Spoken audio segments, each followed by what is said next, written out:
Hello, everybody. Welcome to a very wholesome, very wholesome, very sweet, very kid-friendly high rollers. Family-friendly high rollers, where we never say anything naughty or weird or gross. That just wouldn't be like us. It's not like us, is it? We're so out of character. No. I'm your Dungeon Master, Mara Holmes, and joining me this week we have Rhiannon, Trot, and Kim. And on the other side we have, oh, there he is, Tommy and Katie.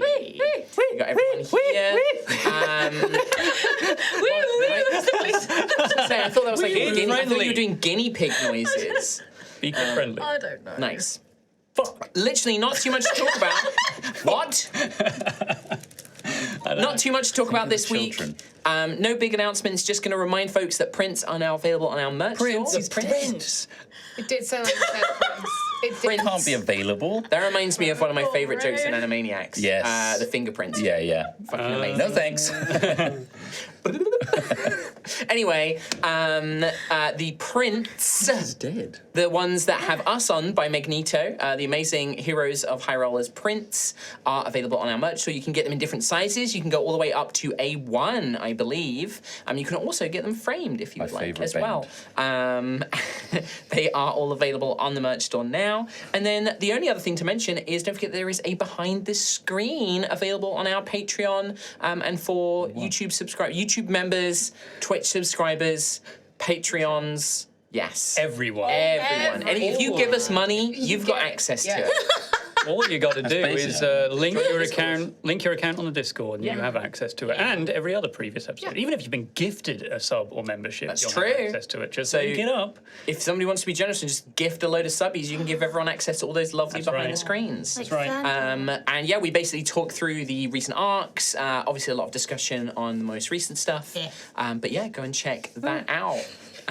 What was their most popular one? I forget. They're talking about the band Believe. A1, which I had never heard of. No, I'd never heard of it. That's why I was. Oh, I definitely haven't. No, but you hear a song, you'll be Maybe. like, oh, okay.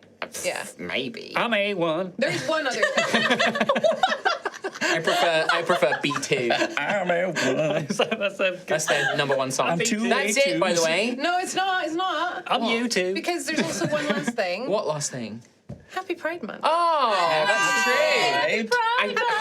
Because like that was on Monday or like earlier in the Yeah. week. This is our first Yes, it's our stream. first stream. Pride Yeah, Month. It June, is yeah. Happy Pride. It's June. Happy Pride, everybody. It's June. It's Pride Month. Yeah. There's a lovely post that Rhiannon put together go up on Yes. Instagram, which I think sends Very our cute. message about Pride and does a really good job. So yeah, happy You're Pride. always welcome here. Everyone's welcome. We love you. here. Yes. Absolutely. And that's it from me. So I think it's just run that intro, Sam. Take it away. This is dead.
Welcome back to Altheya, the Dragon Empire.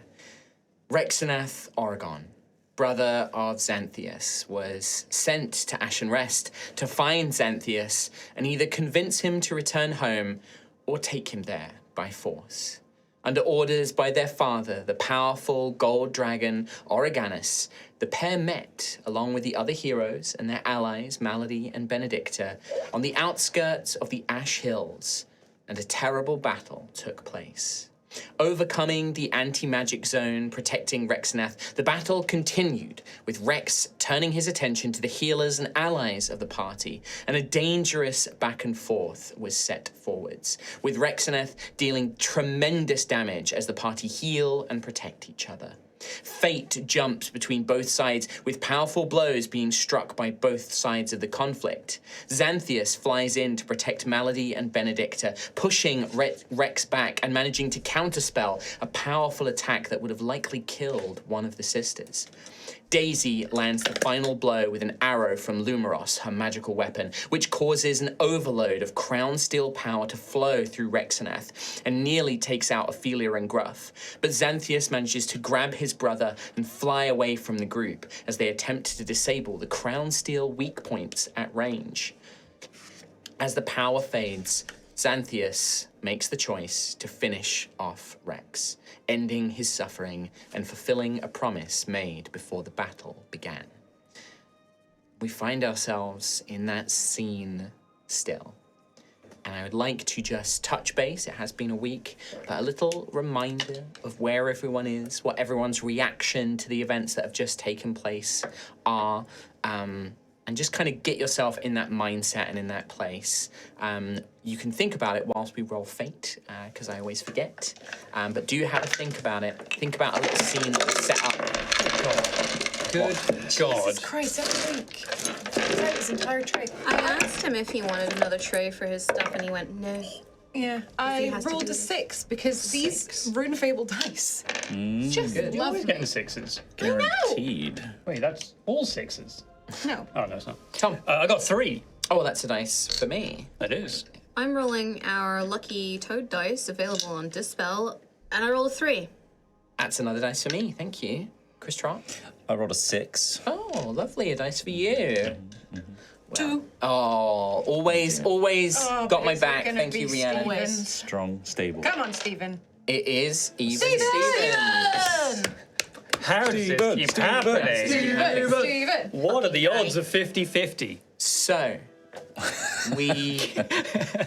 think to start us off with, as a reminder, Rexanath's body, there is this almost trench that has been carved out by Xanthias's close-range, sort of empowered fireball that just sort of, was the finishing blow, leaving this crater of scorched earth, blackened tree, broken rubble all around it, and Rex's body, being resistant to fire, is still present, and the remains have not been completely destroyed, but the lifeless body is there. Malady and Benedicta are nearby, having just recently done the Speak with Dead ritual, which you used to gather some answers.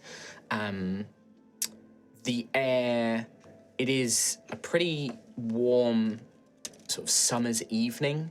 I imagine the sun is just beginning to set, and so the sky is lit up by golden rays, oranges, yellows, the colours of Cauldra, but mixed in with it is a shimmering gold as well. Here in the Ash Hills, the border between Gildeye and Cauldra, a more fitting background could not be set. Malady, coughing, not seemingly able to stop herself, just constantly coughing. You can see blood spatters the back of her hand. Benedicta crouching sort of protectively nearby, giving you all a little moment before any next discussions or actions take place. And I'd like to start with Xanthias as a reminder as to where you are, Xanthias's current mindset and feeling before we jump around to everyone else. Yeah, so I think this is shortly after standing above the flame of it all, and I think, Gruff, you came up to me, and I turned away from it, and it was fully sobbing, weeping, fell into Gruff's comforting hug with "I'm sorry's" and "he made me do this" and stuff like that. Speaking without thought, really. Just babbling. And I think it's been a bit since then, because there was also a discussion on. You did the Speak with Dead. I was Speak with Dead. So I think it's now not gotten over it as such, but it's there's enough time where he's sort of collected himself a bit more and is waiting for someone else to take the lead to say, this is what we're doing next, and he will just willingly follow whatever that path is. But he's had better days. Sure. He's had So worse. a little disassociative. Yeah. A little bit. Xanthias. Yeah. Not dead. Not dead. Backseat Xanthias. Sure. All right. So as we see sort of Xanthias just sort of staring sort of off into the distance a little bit, almost just waiting to be told what's happening next, just composed but distracted. Does anybody else want to go? Any volunteers for... Go on, Rowan? Rowan stopped in his tracks initially and was kind of dumbfounded by it, but after seeing Gruff tend to Xanthias and then embrace and Xanthias feel feelings, which is quite a rare thing to see and witness, it's going to cause Rowan to kind of tear up as well. And he'll slowly walk over, I think, and just lay a gentle, if heavy hand on Xanthias' shoulder when he looks like he's collected himself somewhat. Yeah. And Gruff as well. Just kind of becoming a triangle of support. Sure. And I'm just going to whisper to Xanthias. Gruff could hear it too. Yeah. You did a kindness. I hope so. It is what he wanted. I know I maybe went a little bit too quick there, but we got what we needed, right? Did we ask the right questions? I couldn't quite hear it. I was a little further back, but I'm sure you did. Right? Is it Gruffith? I think Daisy's so. gonna put the notebook away with all the. I wrote it down. It's fine. I wrote it down. And I'm gonna See Daisy sort of I'm run gonna over. duck under into the middle of the hug, the triangle, Oh, hello. and just wrap my arms around Xanthias' waist. So I have a question for Daisy. There is still patches of this ground that are burning. Is Daisy purposely just not looking? She's in the probably direction not of the looking. body? 'Cause I think she took the notes not looking at it. Just She was turned away. listening, She was but- listening but yeah. not looking. never basically. looking at that Yeah. smouldering corpse, basically. So in all of Daisy's movement, just this very conscious effort of like making sure that she's facing away from it and sort of scuttling around. And as you scoot in, sort of weaving your way through sort of bodies and legs into the middle and sort of wrapping your arms around. I think it makes sense we'd also be a little bit further away from it now. Not like down the road No, as such, yeah, but yeah, like, yeah. Walked away a bit. yeah. Taking a few steps. Yeah, I don't think Rowan would have come Daisy over will if just it was try right and- next to you. Yeah. Gently drag the whole circle of people. It Come would on, just shuffle come as on, a circle. Come on. Well, I think I'd like to. So, as Daisy, you come in, you've got the notes and you've got the questions written down.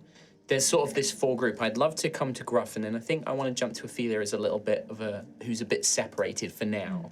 So, I just want to jump in with Gruff, and then I think he'd probably catch Xanthias' eye, just kind of, sort of like inquisitive, like, are you okay for now? And then seeing everyone, like, well, Rowan and Daisy group up, would sort of head back towards the body.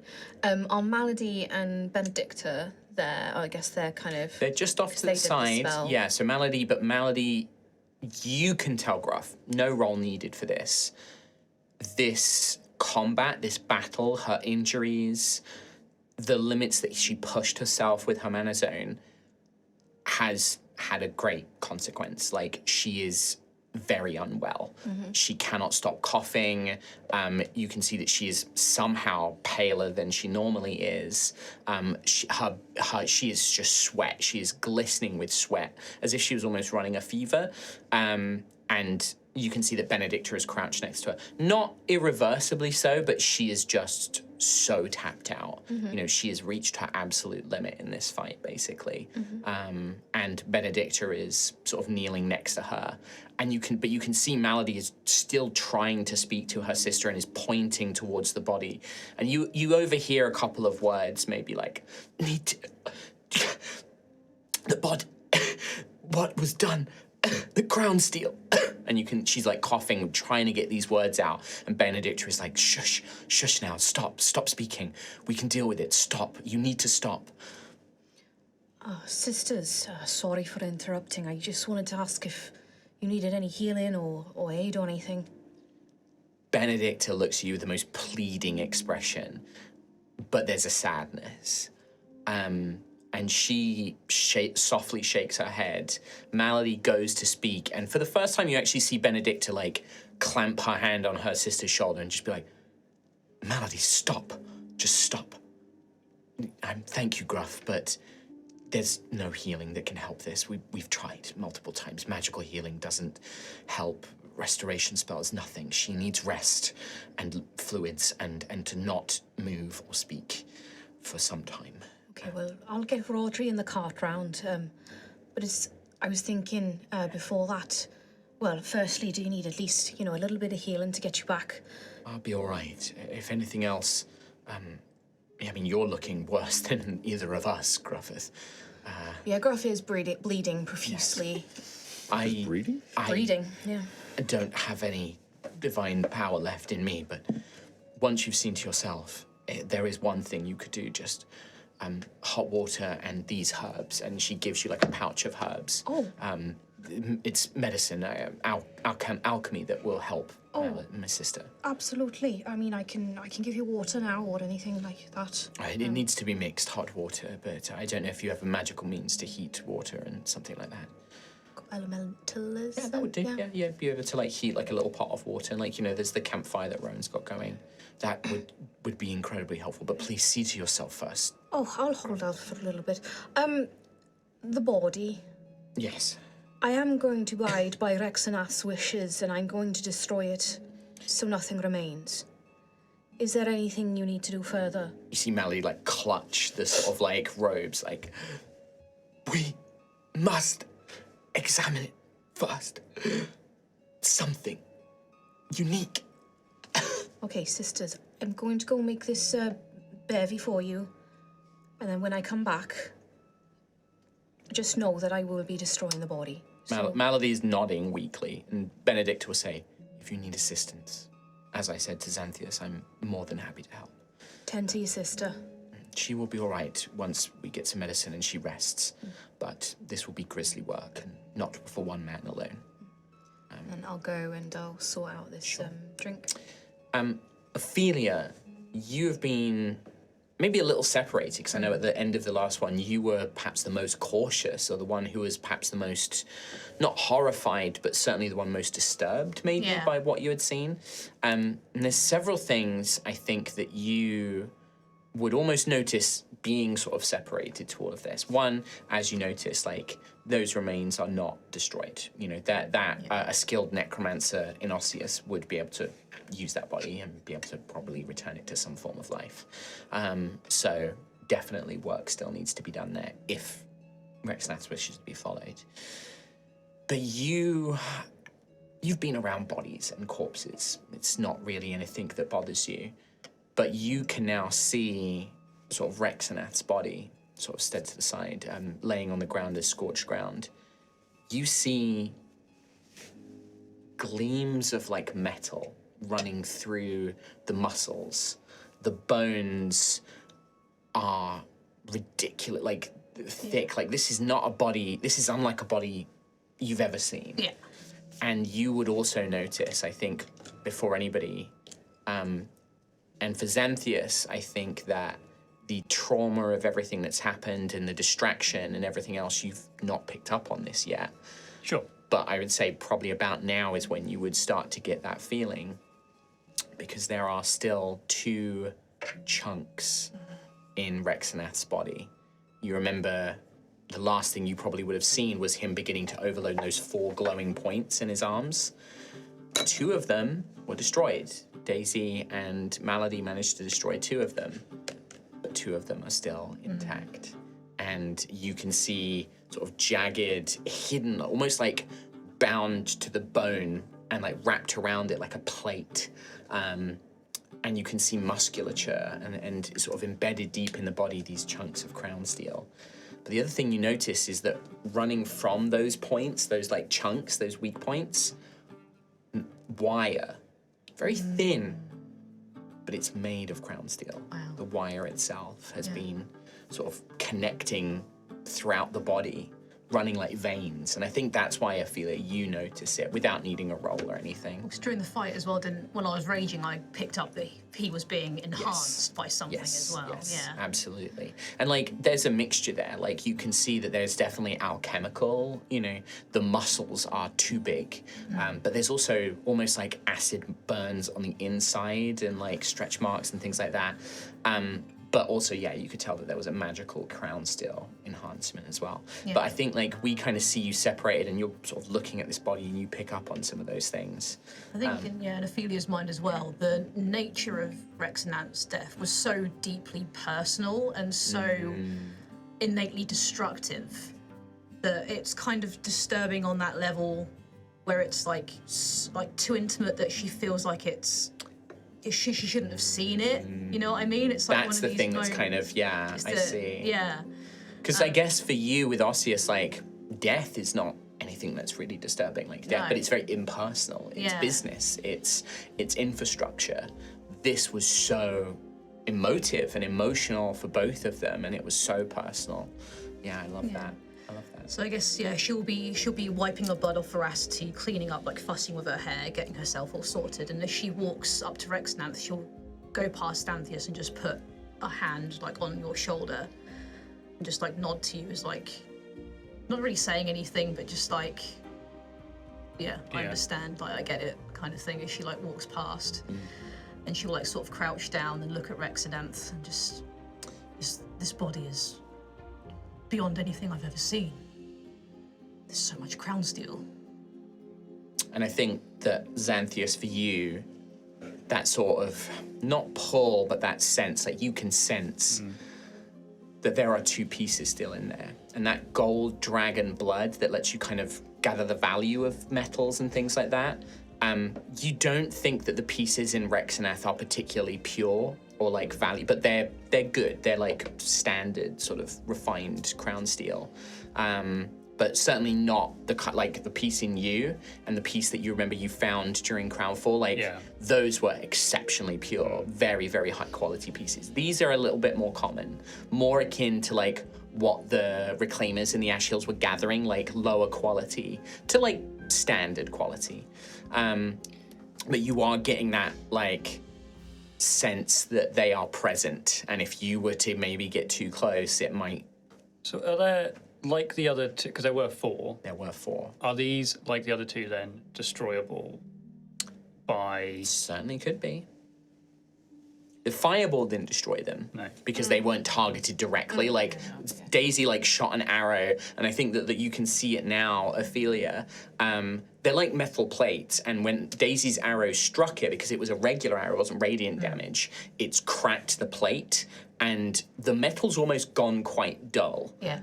Whereas the other one was struck by force damage, it was magic damage from Malady, and that one has just been sort of obliterated into pieces, like inside the body, like it shattered into his muscles and like broke the bone that was inside and stuff.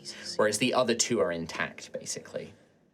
But certainly One of destroyed. them's heavily damaged, though, I think, isn't it? It was damaged, but it's still functional. Yeah. This crown steel cannot stay in the land. It needs to be removed and disposed of. Well, you destroyed the other two. It makes sense to smash those as well.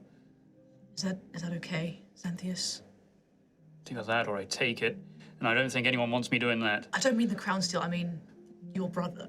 Is that okay that we do this? It's what he asked for. It's what I attempted to do. Then we'll finish it then. You don't need to be involved. You've done enough. I'd like to be. Are you sure? I'm the reason you're all involved. So I owe it to everyone to assist as much as I can. You've already done a lot, Xanthias. You don't have to. You There's were the still- one who made the difficult decision to end things anyway.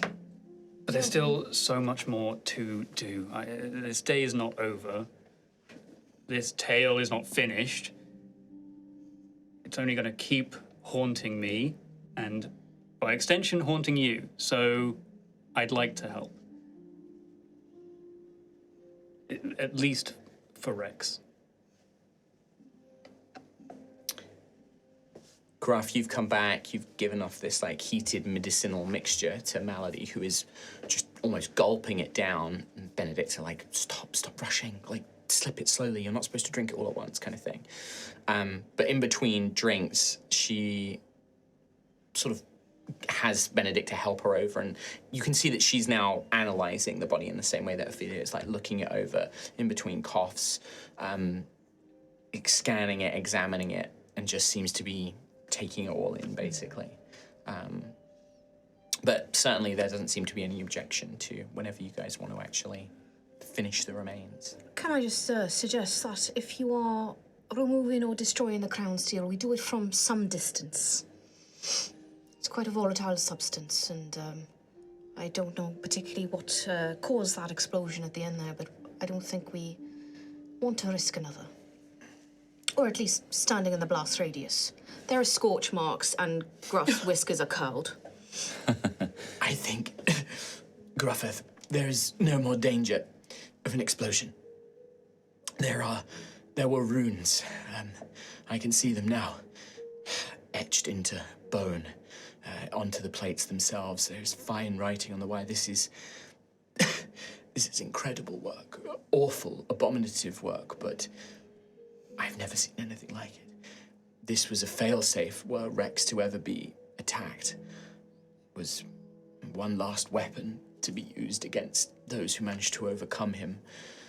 Would have left him alive, but in enormous amounts of pain. But I don't think there's any threat of further destruction. These pieces are not particularly high quality. They are destroyable. High quality crown steel can't just simply be destroyed in that manner, but these can. This is quite low quality, so I wish I could help, but I cannot. Any magic now will. I can't. Wouldn't ask that of you. You've done more than enough, sister. On which note, I will go and get Rodri in the wagon so that we can kind of load her up. And Perfect. Yeah, I think that you get her loaded up. Benedicta sort of comes next to you all to join in if you need some assistance in whatever you're about to do. But what is the plan here? Is it literally just like hack this thing apart? Is it, you know? Rowan keeps himself very busy with Rodri. Sure. yeah, Got lots to pack up. Sure. I'll get the boring stuff done. Yeah. The stew needs to be Sure. reheated.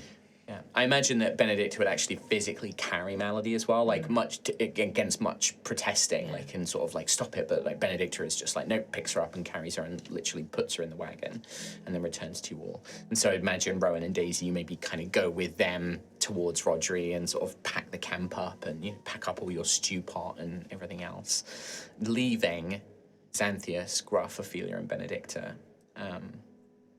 Just hear from a distance. He ate the entire stew! Good boy. Who's a hungry fella? You just hear like Gruff. You are. Okay, how shall we do this? boy. Should we make a pyre or something? Well, he's a bit resistant to fire, isn't he? I mean, given enough fire over a long time, I'm sure it would do the job, but Would a, Yes. would a moonbeam work, maybe? yes, radiant light would probably work in a similar manner, but Crown steel doesn't seem too favoured Well- of radiance. I think if you'll allow me, I'm happy to destroy the crown steel. My faith in Pyrrhus should protect me from its influence, at least. And I don't know, Sister Ophelia, perhaps you can help me with the other. Of course, yes. That would then leave the two of you to think about how you wish to do the rest. And I think that with that, like, Yeah. Benedicta and Ophelia, you guys can just go over and, like, it's not hard to just Yeah, get the and just plunge it yeah. into the last stone. and like break them down, Yeah. basically, smashing them. Which is strange because you've definitely seen that the Ecliptic Order and the Holy Orders, they go through this big ritual, they like seal it away. But this stuff was pretty easy to destroy, at least physically. There's definitely an element. Veracity is a magical weapon. Benedicta's sword is like enchanted. It is like a divine, kind of blessed greatsword. Magic weapon in the same style. So they do manage to destroy it. It takes a bit of effort to kind of break it, but you do manage to destroy this kind of low-grade crown steel. There's almost, Xanthias, like you get this impression that it's crown steel, but it's almost like an alloy, like it's been mixed with something, with steel, basically, which has like reduced its durability and its strength, but also made it, you know, probably less corruptive, less mutative, but just less effective. But it's definitely like... Is that how they were able to basically make like the wiring then? Okay, so it makes it more malleable, Yeah, and you get the sense that like obviously this would take incredible skill and knowledge to do. Same with like the alchemy, like the modifications to the body, things like that. Like this is... Just looking at his like body and like the scars and the cuts, the carved runes on the bones around these plates, like, and then it's clearly been like magically healed over. Like Gruff, you can see that like tissue that's been magically healed is different to like natural healing, and so it looks like magical healing's been done to like speed up the process. Like it's basically he's been tortured like for most of his life. It's pretty grim. Yeah. Has the crown steel pull sort of escaped now from Well, Xanthias? I think... Or is there like a lingering... I think the arm would react to watching the crown steel being crown steel destroyed. broken, even if it's just like slight sort of twitching Arthur fist. I think because it's been alloyed, and also there's you almost hear a voice like, "Do not worry," and there is almost like you just don't feel that pull towards it in this moment. Okay. Very cool. Oh. And I will remind you, your runes are working and are up. Yeah. You are hearing this voice despite that. Yeah. And that isn't clear Voices in head, but from the outside Hell at yeah. all. No. Is yours evil? no. Can it be? Can we all get voices in our heads? I'd rather had you that. didn't. I had that for all of campaign 2 That's true. and a little bit of campaign 1. Yeah. So with Gruff, are you gonna just moonbeam this body basically? This is like orbital laser If we're ready, destruction. like, Yeah, I mean, if there's a way to not make a pyre as such, but if there's Yeah. like, not altar, but like something we can... There's like broken res- stones, like you Yeah. have like the Yeah. broken stones from the Ashen Citadel. You could take him into the Ashen Citadel and do it there. Yeah. Yeah. Quite apt. And there's plenty of like wood from local trees and like bushes, definitely enough to like build a pyre, 100%. Yeah, I think Xanthias would definitely want to, rather than just the side of the road, it's just an instant thing, it's done. It's a burial, really. Like, Yeah, no, I love that. and I think for Xanthias, in terms of his plan, is just basically just putting down like a wall of fire that will just last for a long time, or as long as it will. It lasts for a minute, a wall of fire, but like... But it's an intense heat. If you just surround the body with it and there's a pyre and fuel, that's probably going to be enough. Like continuous fire for like a minute is probably going to do a good job. Yeah. So that's my intention. Sure. Yeah, somewhere that it can be a proper sort of, not ceremony as such, or a full complete thing like that, just a little bit of something to honour him. Sure. Is there anything that like, I imagine almost this is like Return of the Jedi, we get like the kind of sad music and the funeral pyre, but like as you're watching this burn, what is going through like Xanthias's head? Like It's, looking at this thing. It's false memories, I suppose. It's imaginations Imagining. of like, what if, what would Rex look like if they were separated away from Gildai, if they lived in Rust End with Xanthias, like Still big and strong. but- much younger Xanthias with what he imagines would be a much younger Rex, like Yeah. playing, Big brother, basically. living a ordinary, innocent life, and just trying to imagine what it could have possibly been like.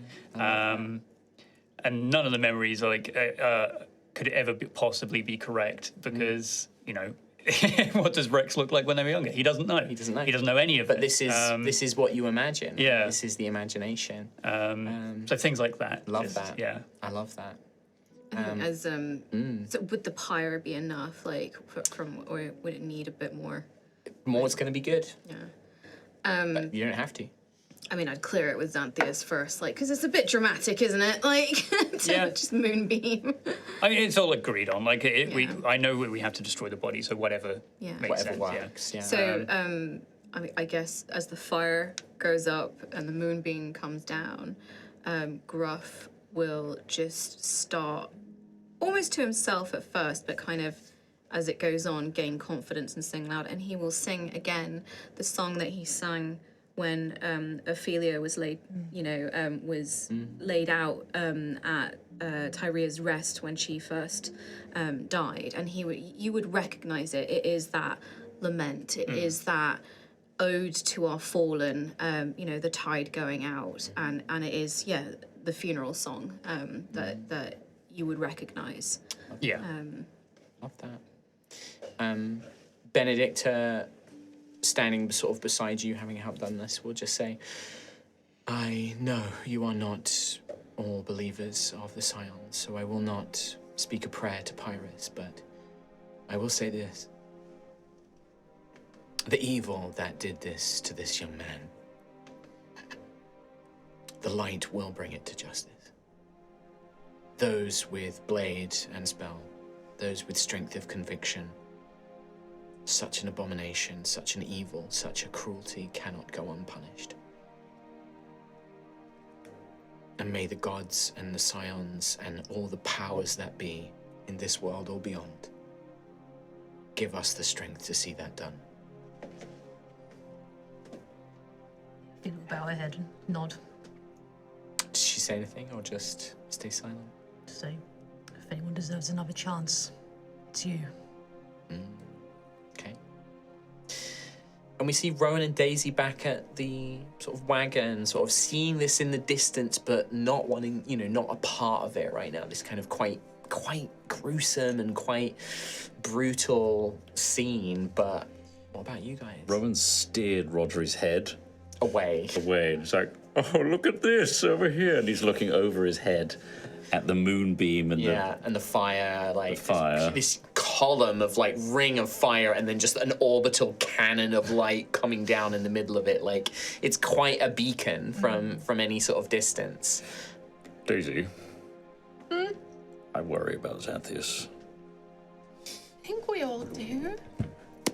Sorry, I smush his cheeks. It was very smushable. Particularly now.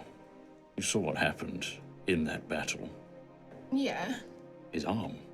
but we just need to focus on the things that we can do to stop the influence from happening, because I think it's getting closer every day to just losing him to it, but we need to get I feel like we his lost more of essences him and- here today. But I'm wondering if we do all of those things that Scaratalos wanted us to do, then maybe we can reverse some of it. I hope so. But, I mean, look, what's happened. I'm worried about the path he's willing to go down. I have a feeling we're gonna see some more of his family. We better be there to protect him. We will be, but I don't want there to be any other influence on him from, Well, not that it's the same, but you've got a voice in your mind. just one though, and Yeah. it's not telling me to do things. I can do what I want. I would never. Nemesis. I didn't mean to compare it at all, but it may No, be but- something that Xanthias could be an easy way to Maybe. help him Maybe. control it. I don't know. I don't know what it would be like to have a voice that you felt like you had to, like someone that was not a friend. Because Similar to the blacksmith from the prison. yeah, but I think they just didn't quite get along. That's kind of like the just same. two people who don't see eye to eye, but don't. But I don't think that there was evil there, though. I think there's evil with You know. I think evil is subjective. And I think that voice in Xanthus' mind doesn't think they're evil at all. And I'm worried that Xanthius might align with that the more influence they get. That's why you have to block them. I know, I'm just vocalizing my I know, worries. I just don't know how to do that as soon as possible, Rowan. We need to do it quick. I know. Let's be the rocks that he needs, the support, the foundation. Why are rocks always the answer? They are the answer. The Song of Always Stone. the answer. Truly. When you see that comment sort of pass back over to the crew, it's a minute or so goes past, the wall of flame dies down, the moonbeam sort of finishes its path, and there is nothing left. There is even the crown steel wire, the crown steel itself has been destroyed, broken, disintegrated effectively. Resilient to it, but such concentrated, ongoing damage in it, and there's just nothing left. Just burnt remnants of the pyre, ash and dust, left on the now blackened stone that you'd sort of constructed as this rudimentary altar, and any trace of Rexanath Oregon is gone. Oregon, sorry. Oregon is gone. In the Discord. It's because I had to say the word gone, and it's like Yeah. Oregon. Or a farm, or a garden. Gone. Yes, I like that. It's a good way to remember There it. you Thank go. So with that, you make your way back over to join your companions, and if you wish, you can return to Ashen Rest. I mean, I feel like they're in the quiet sort of closing moments of this ceremony. I would just come clean and just say I can still hear Sovereign's voice. Would you say that to everybody? Yeah, like it's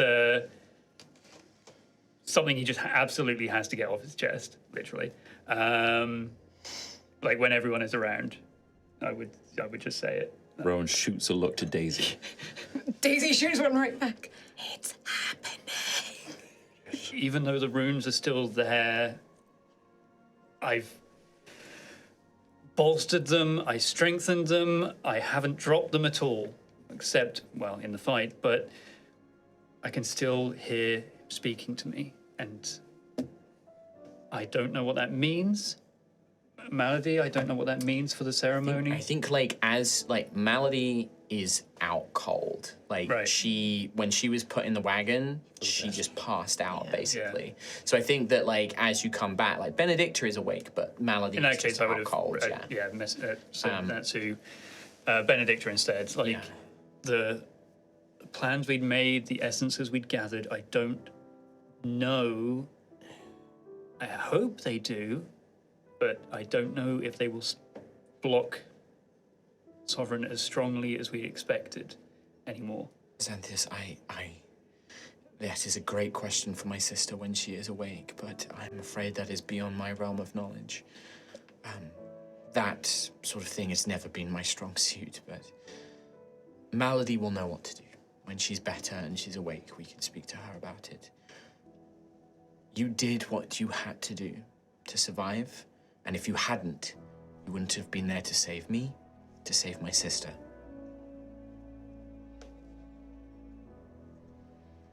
Whatever consequence this has, the two of us will be there. Thank you. You saved me and Gruff too. All I can suggest is stay true to your will. This voice, they will speak to you and promise you things, and they will make it sound so easy. But as you've seen, there is a price. Even if one is not stated, there will always be a price. Sovereign is mad, is gone beyond any rational thought or sanity. Everything they do now is part of some mad game. And they will attempt to make you one of their pieces. I just don't know their goal. I don't know what it wants me to do. I don't know if They know, Xanthias. Sovereign, as the scions, as the goddesses teach us, went mad, was completely just nonsensical, was no longer the god, the deity that they once were. And being imprisoned, having pieces of them break away and fall down, their power slowly being leached. I mean, I can't imagine what it would be. I imagine I would go insane if I had been trapped away for so long. I'm not sure if they have a goal in mind. They just are what they are. And they will want you to be a part of what they are. Maybe there is a goal, maybe there's a game, but whatever they do, it's in their own interest. Certainly not for yours. I just wanted to let everyone know. It seemed like the right thing to do. Thank you. If he speaks to you, can you tell us? Just as and when. Yes, Can absolutely. you tell us what he says? Of course. Thank you. We but- want to help you. Only when you guys are around, or I don't want to. Oh no. Obviously, when in private matters, like obviously not in the open where everyone can hear, but as soon as you can. This is a mistake, my friend. You should not have told them. They're not happy I told you. Good. Then that means that that's the right decision. Tell him I said to bugger off. Do you think, like, so, I'm trying to figure out Yeah, what how the does it work? communication is. Yeah. Like, does it? yeah. I almost want to test that, right? Sure. Like, does it listen to other people? So you don't, so do you try and not have a response? Like, you try not to react to what Gruff just said? I mean, I heard it, so therefore I thought it, right? So in that case, you were just like, the beast is vulgar and foolish. I saved you. I helped you. Where was he? Where was this so-called Knight Protector when you needed him most? Not saving you. Are you sure you want to hear everything he says? Why wouldn't we? Especially, well, Go on. being quite unkind to you, Gruff. What's he saying? You want me to repeat it? Well, he called you a beast, I am. said you were no knight, I'm not. that you were not there to protect me like he did. And I wasn't. Okay. Be I don't careful. I don't like repeating what he's saying. If it causes you Which is why distress, you should not tell them anymore. But he doesn't want me to tell you, so I will. My friend. Better out than in. Write them down, like Daisy does. Keep a notebook. That's a good idea. Do you Okay. want some spare parchment? I can. Yes, Yeah. good idea. It Okay. helps us to know what influence is being played upon you. Yes. Okay. And if he's not being nice to us, then that's fine because we haven't been nice to him. True. And I don't think that's going to change. Okay. I will write everything down. I will tell you when I can everything they say. Might help you too. To externalize it. It's not all on you. It's not my voice. Out of your head, onto a piece of paper, and then don't worry about it because you're not going to do what he says anyway. No. Don't make that face! Tom, make that Tom face! makes that face. Tom makes that face. But does Xanthias have doubts in his head? I think just like every time there's a fresh event, there's a firm stronghold bolstering in his mind where he's like, no, I will not. I will not. I'll never drink again.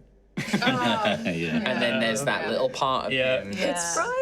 And then 2 weeks from now, it's payday, baby. I think you would just hear, very well, I will be quiet for now.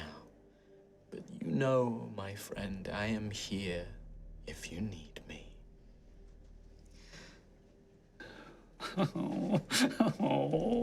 Xanthias, Yes. I will say, just from what you've reported back just now, there will be times whenever what this sovereign says rings true. Just because they're evil or on the other side doesn't necessarily mean that they are wrong the whole time. That's how it works, right? That's a great question. One that you would need to make some investigations to figure out the Yeah. exact nature That's of. how they'll get to you as well. Could be true. What Gruff's saying could very well be true. Well, because Could not be. they are right. I already said to you, didn't I? I wasn't there in that fight. That's why what happened happened. So don't worry about hurting my feelings, because honestly, it sounds like he's saying things I was thinking already. But that's how they get their hooks, right? Not such a bad guy. That's how they I get... like the arm. It doesn't say. That's what. But they're trying to get you to not like your friends. But that's how they get their hooks in you, right? By saying the small truths that you may necessarily think as well. Feels like a slippery slope. If I start to say, well, this time he's right, how long until I say the clearly wrong thing is also right? And that's how it works, isn't it? Okay. That's why, Write it down. yes, Yes. All right. we make sense of it all before it can be exploited. Yes. I, Xanthias Oregon, would like to go back home of my own volition. I think we all. Sovereign didn't say that. Are you going to start saying of my own volition after everything you want to do? Maybe. Just curious. That's my code word. Yes. Maybe better to have a code word for when it's not of your own volition.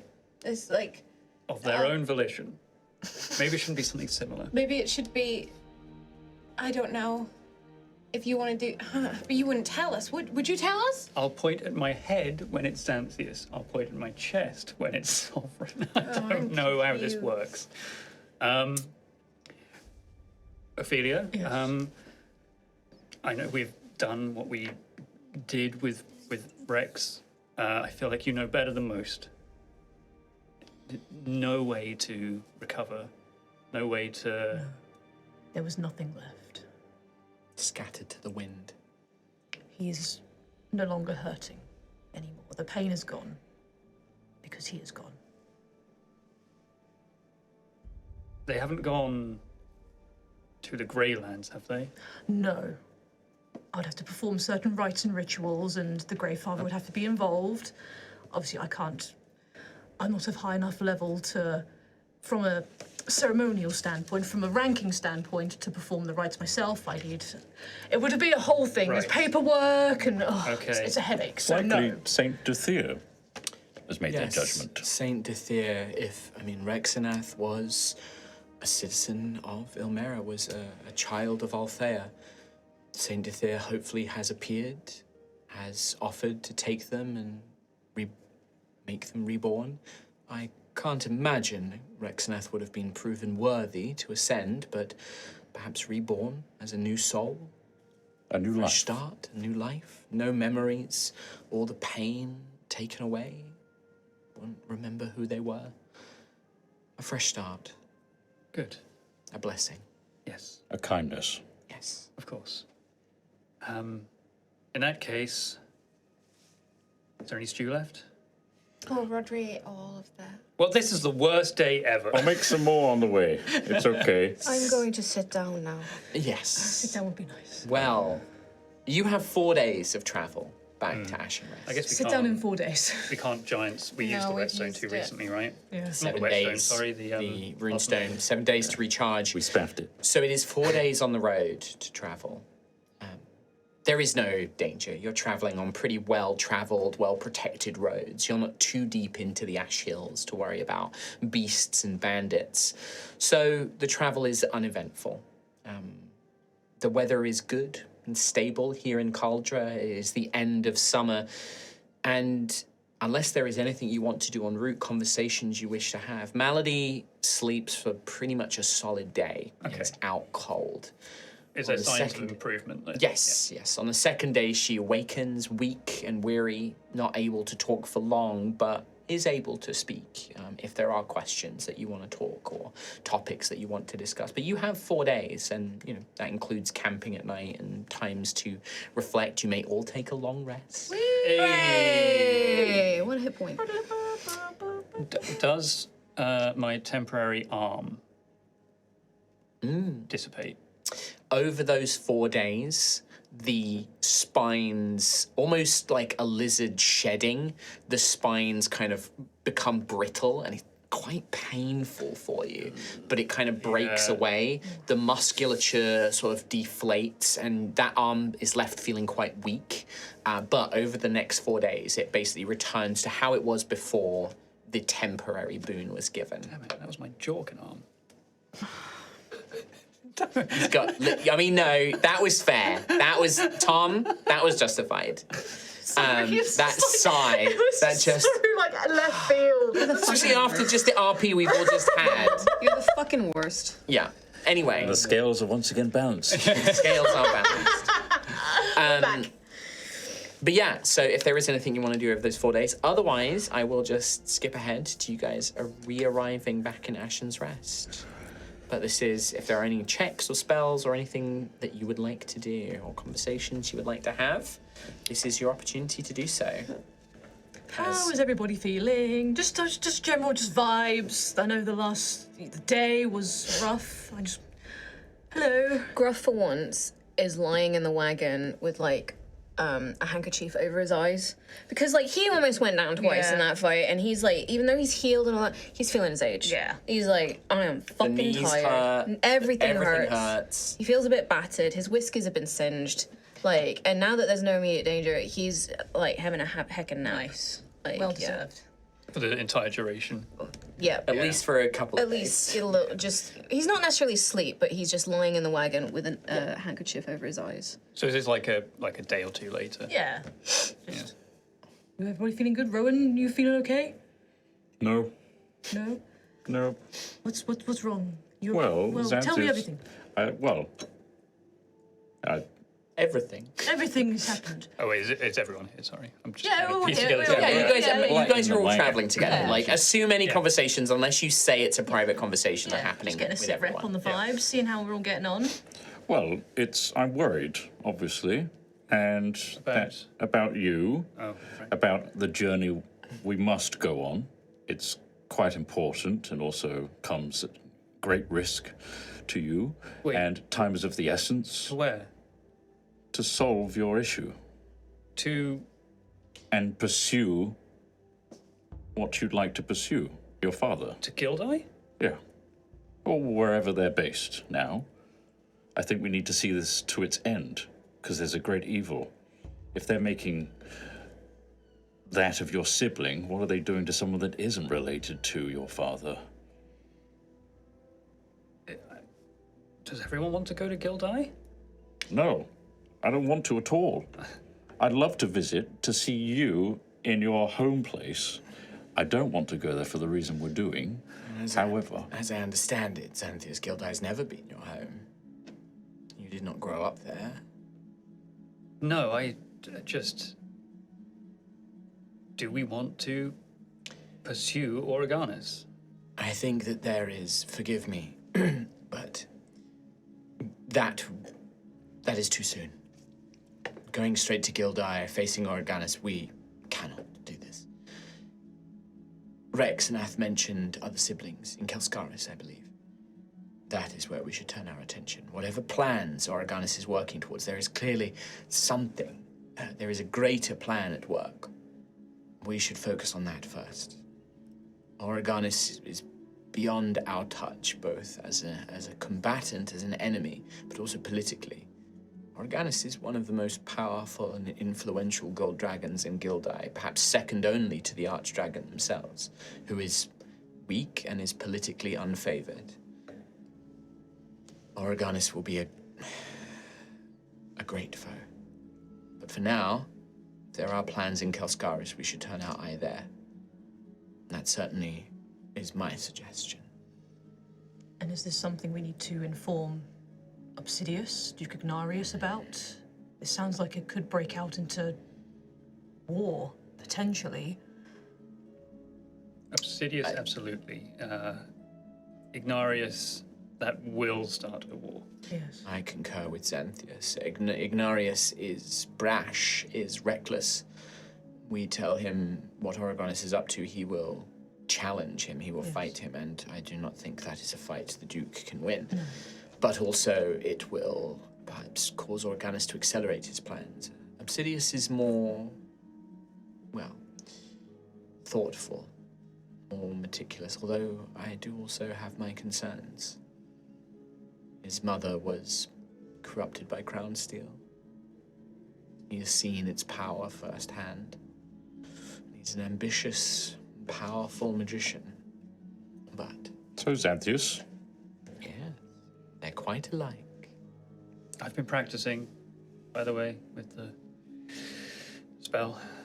Ah, good.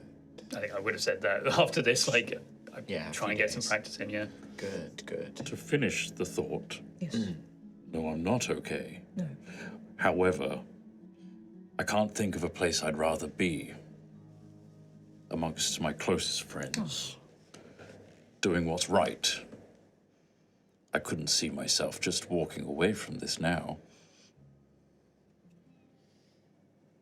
I think when Rowan says that, Malady and Benedicta definitely look at Xanthius because they remember what you said. I mean, Daisy, you also were just like looking at me then. Mm-hmm. The people that heard you and were there, definitely there's a look towards you. You love us. We love you too. And we're gonna get through it. It'll be fine. One day he'll say it too, and I can't wait for that day. Malady and Benedicta just go silent. Don't say anything. We all say things we regret. Heat of the moment. Rowan drop-kicked Xanthius off the wagon. Well, that's that problem solved. Let's go home. Got him. Moonbeam. I suddenly feel very happy. Cool. If there is no other conversations, I will skip us ahead. Yeah. I mean, I will also, keep Malady apprised of the whole Sovereign chat as well. Right. So when you mention that to Malady, I think she'll be like, even with your protective runes, you can hear them. Yes. That's not happened before, has it? No, only when they were extinguished. Or in dreams, when I imagine subconsciously your magic wanes when you are sleeping. Possibly, but all the time now. Well, he's been silent ever since I, told everyone that I would repeat everything they say. I know you have developed some control about lowering your runes intentionally. Unfortunately, whilst your runes are up, I can't magically analyze the crown steel. I can't see if it's changed or if there is a change in its power or anything like that without your runes being disabled. But it does sound like in that moment when this aid was offered to you, when your defenses were down, something has happened, some sort of connection, some sort of, I don't know. Without being able to analyze it, I couldn't say, but we know from your previous encounters, from your previous experiences, this crown steel in particular, and the means of your particular form of magic, the means to which it became lodged in your chest, they are unique in some way. There are no other reports of people having this sort of connection, at least none that have been recorded. Perhaps it does happen in rare circumstances, but it is very rare and unique.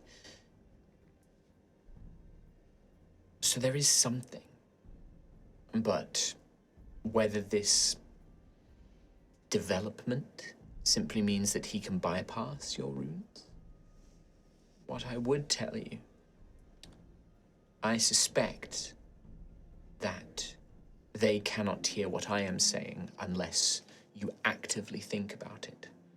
Now, obviously, when one is listening, one can't help but think about certain things being said, but there is a difference between conscious thought and abject thought. Try your best to focus your will. Try your best to not think about specifics. Let conversation sort of wash over you. Take in the details, but... I can do that very easily. I think you can. Oh dear. And But it is likely that Sovereign can only really hear your thoughts. I can't imagine it would give him some ability to hear or sense what is going on around him, around you. it's very hard to tell. If I think about them not Test it. listening to... By all means, you have proven that you have something of a scientific mind, Xanthius. I've seen your workshop. Test it. Probe it, see the strengths and weaknesses, or find ways to see what limitations there are. Can he always hear you? Is it always present? Is this connection a one-way, two-way? You learn as much as you can. I will. Knowledge is going to be a great weapon, a great asset. I guess the easiest test is to see if he can see what I can see. Yes. And if he can see what I can see, CC, then I knew it. it'll be nothing but the great blue CCC. This must be the new tactic you're adopting, the letting it wash over you, Yeah. talking inane nonsense. Or it's Very simply, clever, Xanthius. Simply one using humor as defense mechanism. I think. Stunning work, Xanthius. Thank you. Have you given any thought to what your mana zone will be called? I have, actually. You have? Tom has. I have, yes. God. What it's going to be called? Yes. I mean, normally perhaps it is something a little vain, but many mages will give it a personal name, something that means something to them, something that is associated with the type of power it uses. I don't think it's vain. Or perhaps sometimes the circumstances into which it is developed. I haven't yet gleamed in my practicing, I haven't determined what the effect is yet. It will come in time. But I have a name. Good. Interesting. I look forward to seeing it. One day. Great. With that, unless there's anything else from anybody else? Any other conversation? No? You all return to Ashen Rest, on the 10th late moon of Gold Harvest, the final 12th day of what is effectively summer, the last month of summer, the autumn, really. It is the harvest month. It is the time when you arrive after you guys keep avoiding tax day or tithing day. What a shame. Hoarding day. Oh, let's take a day That's all right. detour. That's all right. Mateo's made sure you're paid up. But I thought he's so law-abiding. well, no. Also, you were given the tavern, so you don't have to pay tithing on it. Loophole. Yeah, you guys are fine. He's paying with earnings, though, right? He's not like taking a scoop out of the gold statue. No, he takes a scoop. Well, he has to, because he's technically employed, he does have to pay because he wasn't given the tavern, so he's now having to pay tithing. Taxes. But no, you return, and it is near the end of Gold Harvest, which is the last month of sort of autumn. It is the end of harvest season. The fields have been plucked, and as you travel on your way back, you see that really it's only the sort of last few harvests of the vineyards that are still coming in as people begin to prep for basically the 2 months of sort of winter that we'll go through. You arrive back to Ashen Rest. Seemingly nothing has changed. The town is as abuzz with life as it normally is. But, Sister Ophelia, something does occur to you as you arrive back and you begin to sort of realize how late into the month of Gold Harvest it is. You remember that you have an invitation to a function in Kelscarris. That event is going to happen in 5 days from now. It takes significantly longer than 5 days to get to Kelscarris by wagon. So you will need to find some magical transport if you intend to be at the function on time. Oh. And Ophelia's double booked again. Oh no. is all this business, the trips to the Tsar Steppe, the matter, all the various things that have happened have quickly built up this time. And, this was 8 days. If you had actually left after returning from the Tsar Steppe to go to Kelscarris, you would have made it in plenty of time. But this matter with Rexanath has taken a significant chunk of that time, and now you only have 5 days until Varys Everknight's function. Yeah, imagine we get back and Ophelia's rifling through her bags, clearing stuff out, and the letter falls out. Yeah, and that's the reminder, right? Of A letter. and you see the date. Oh, A letter amongst so much so other much junk. stuff. Coffee Ophelia, cup of old slime. This is an ornate painting. No. The ornate painting is in her room. It does not leave the room. It's massive. I think she should carry it around. It's like a hedgehog figure. I mean, you can put it in the bag of holding now, but you did not have that for a long time. So You got to take the frame off. roll it up. In the bag you go. Friends, we have a conundrum. A what? A conundrum. A beast? We have been so busy. Yes. I forgot that we were supposed to be going to the function in Kelscarris, and we're not going to make it in time. When is it? it is on the 3rd of Black Hollow. 3rd of Black Hollow. That's 5 days. Black Hallow. 5 days. That's 5 days. Yes. The function with your jerk friend. Yes. I don't Okay. even have a dress. I don't have a dress. No. Also, Okay. you're not getting there in 5 days. No. We are woefully unprepared. Wait, how long does it take? To get to Kelscarris By from wagon. here, by wagon, it's going to take 12 to 13, 14. It's it's 2 weeks. I mean, remember, 2 weeks, weather permitting. it took you nearly a week to go from Burnell to Ash. It takes 5 days to go from Burnell. And if to the road's closed, we're going to have to take a load of side roads. And We're that's going to miss gonna it take... by 15 days. That's okay. The beach is fashionably late. I don't think us just being 15 days late for anything. Okay, okay, well... I mean, also, technically, it's on the 5th day, so you have 4 days until the day of the event. 4 days. So it's Right. four and a bit. 4.5 days. 4.5. Yes. What time is it? What time is it? Well, it's probably the evening. Yes, evening. 4 3/4 days. 4.75 days, so it's So, not the worst. not bad. Okay, how about this? Ecliptic Order, they owe us a solid. And there's probably a stronghold in Kelscarris, almost certainly. I think there is, actually. What if we ask them to teleport us there?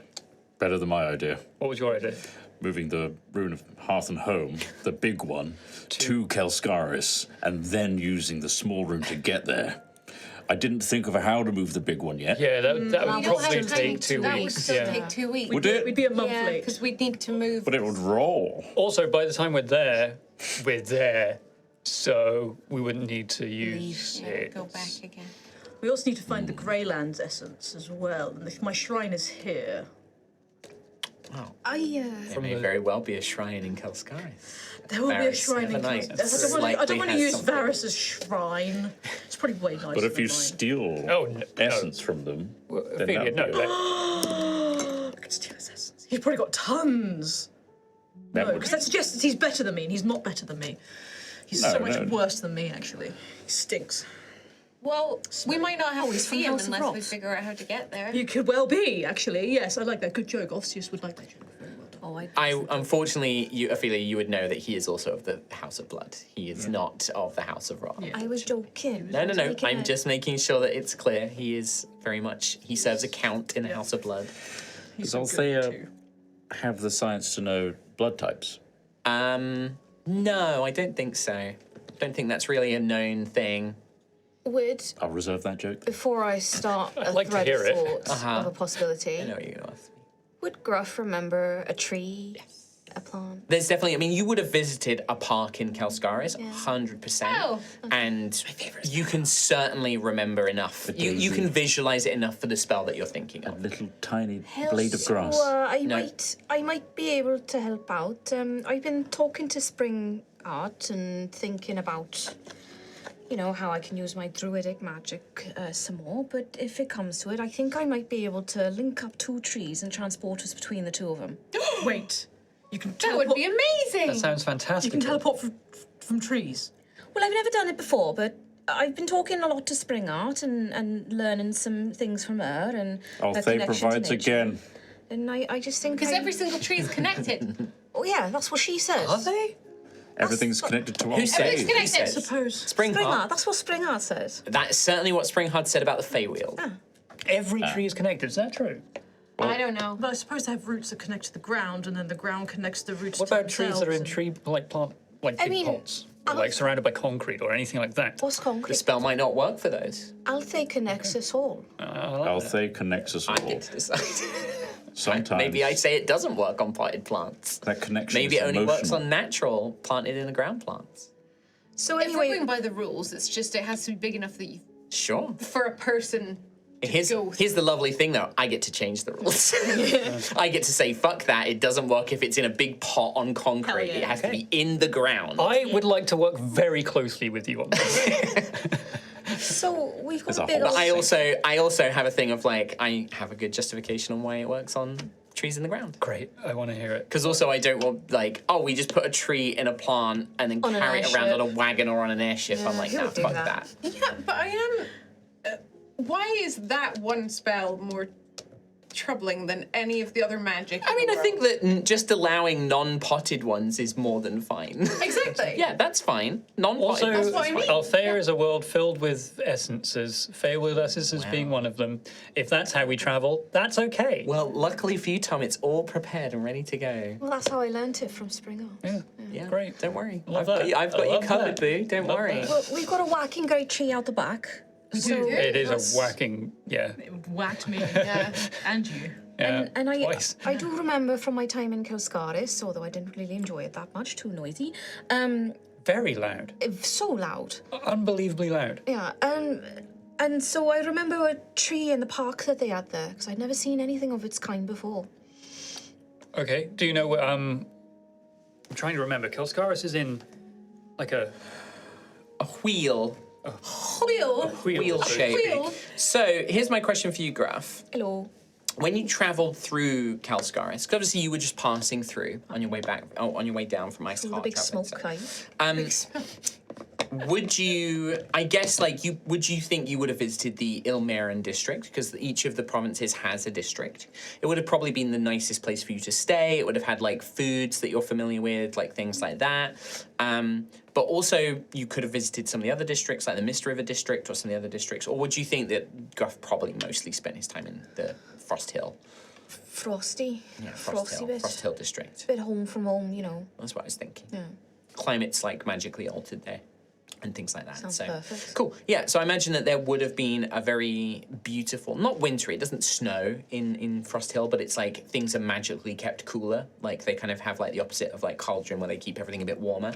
But there would have been a beautiful park with sort of, you know, ash trees and things like that that would have been decorated around. Yeah. I think as well, like he would have looked for nature because Yeah. he's like, oh God, buildings. Exactly. blah." It's like when you go to a That's big what city I and you're feel just like, I'm like, take me back to Scotland immediately. Yeah. So yeah, yeah, that's definitely you can. The only Remember.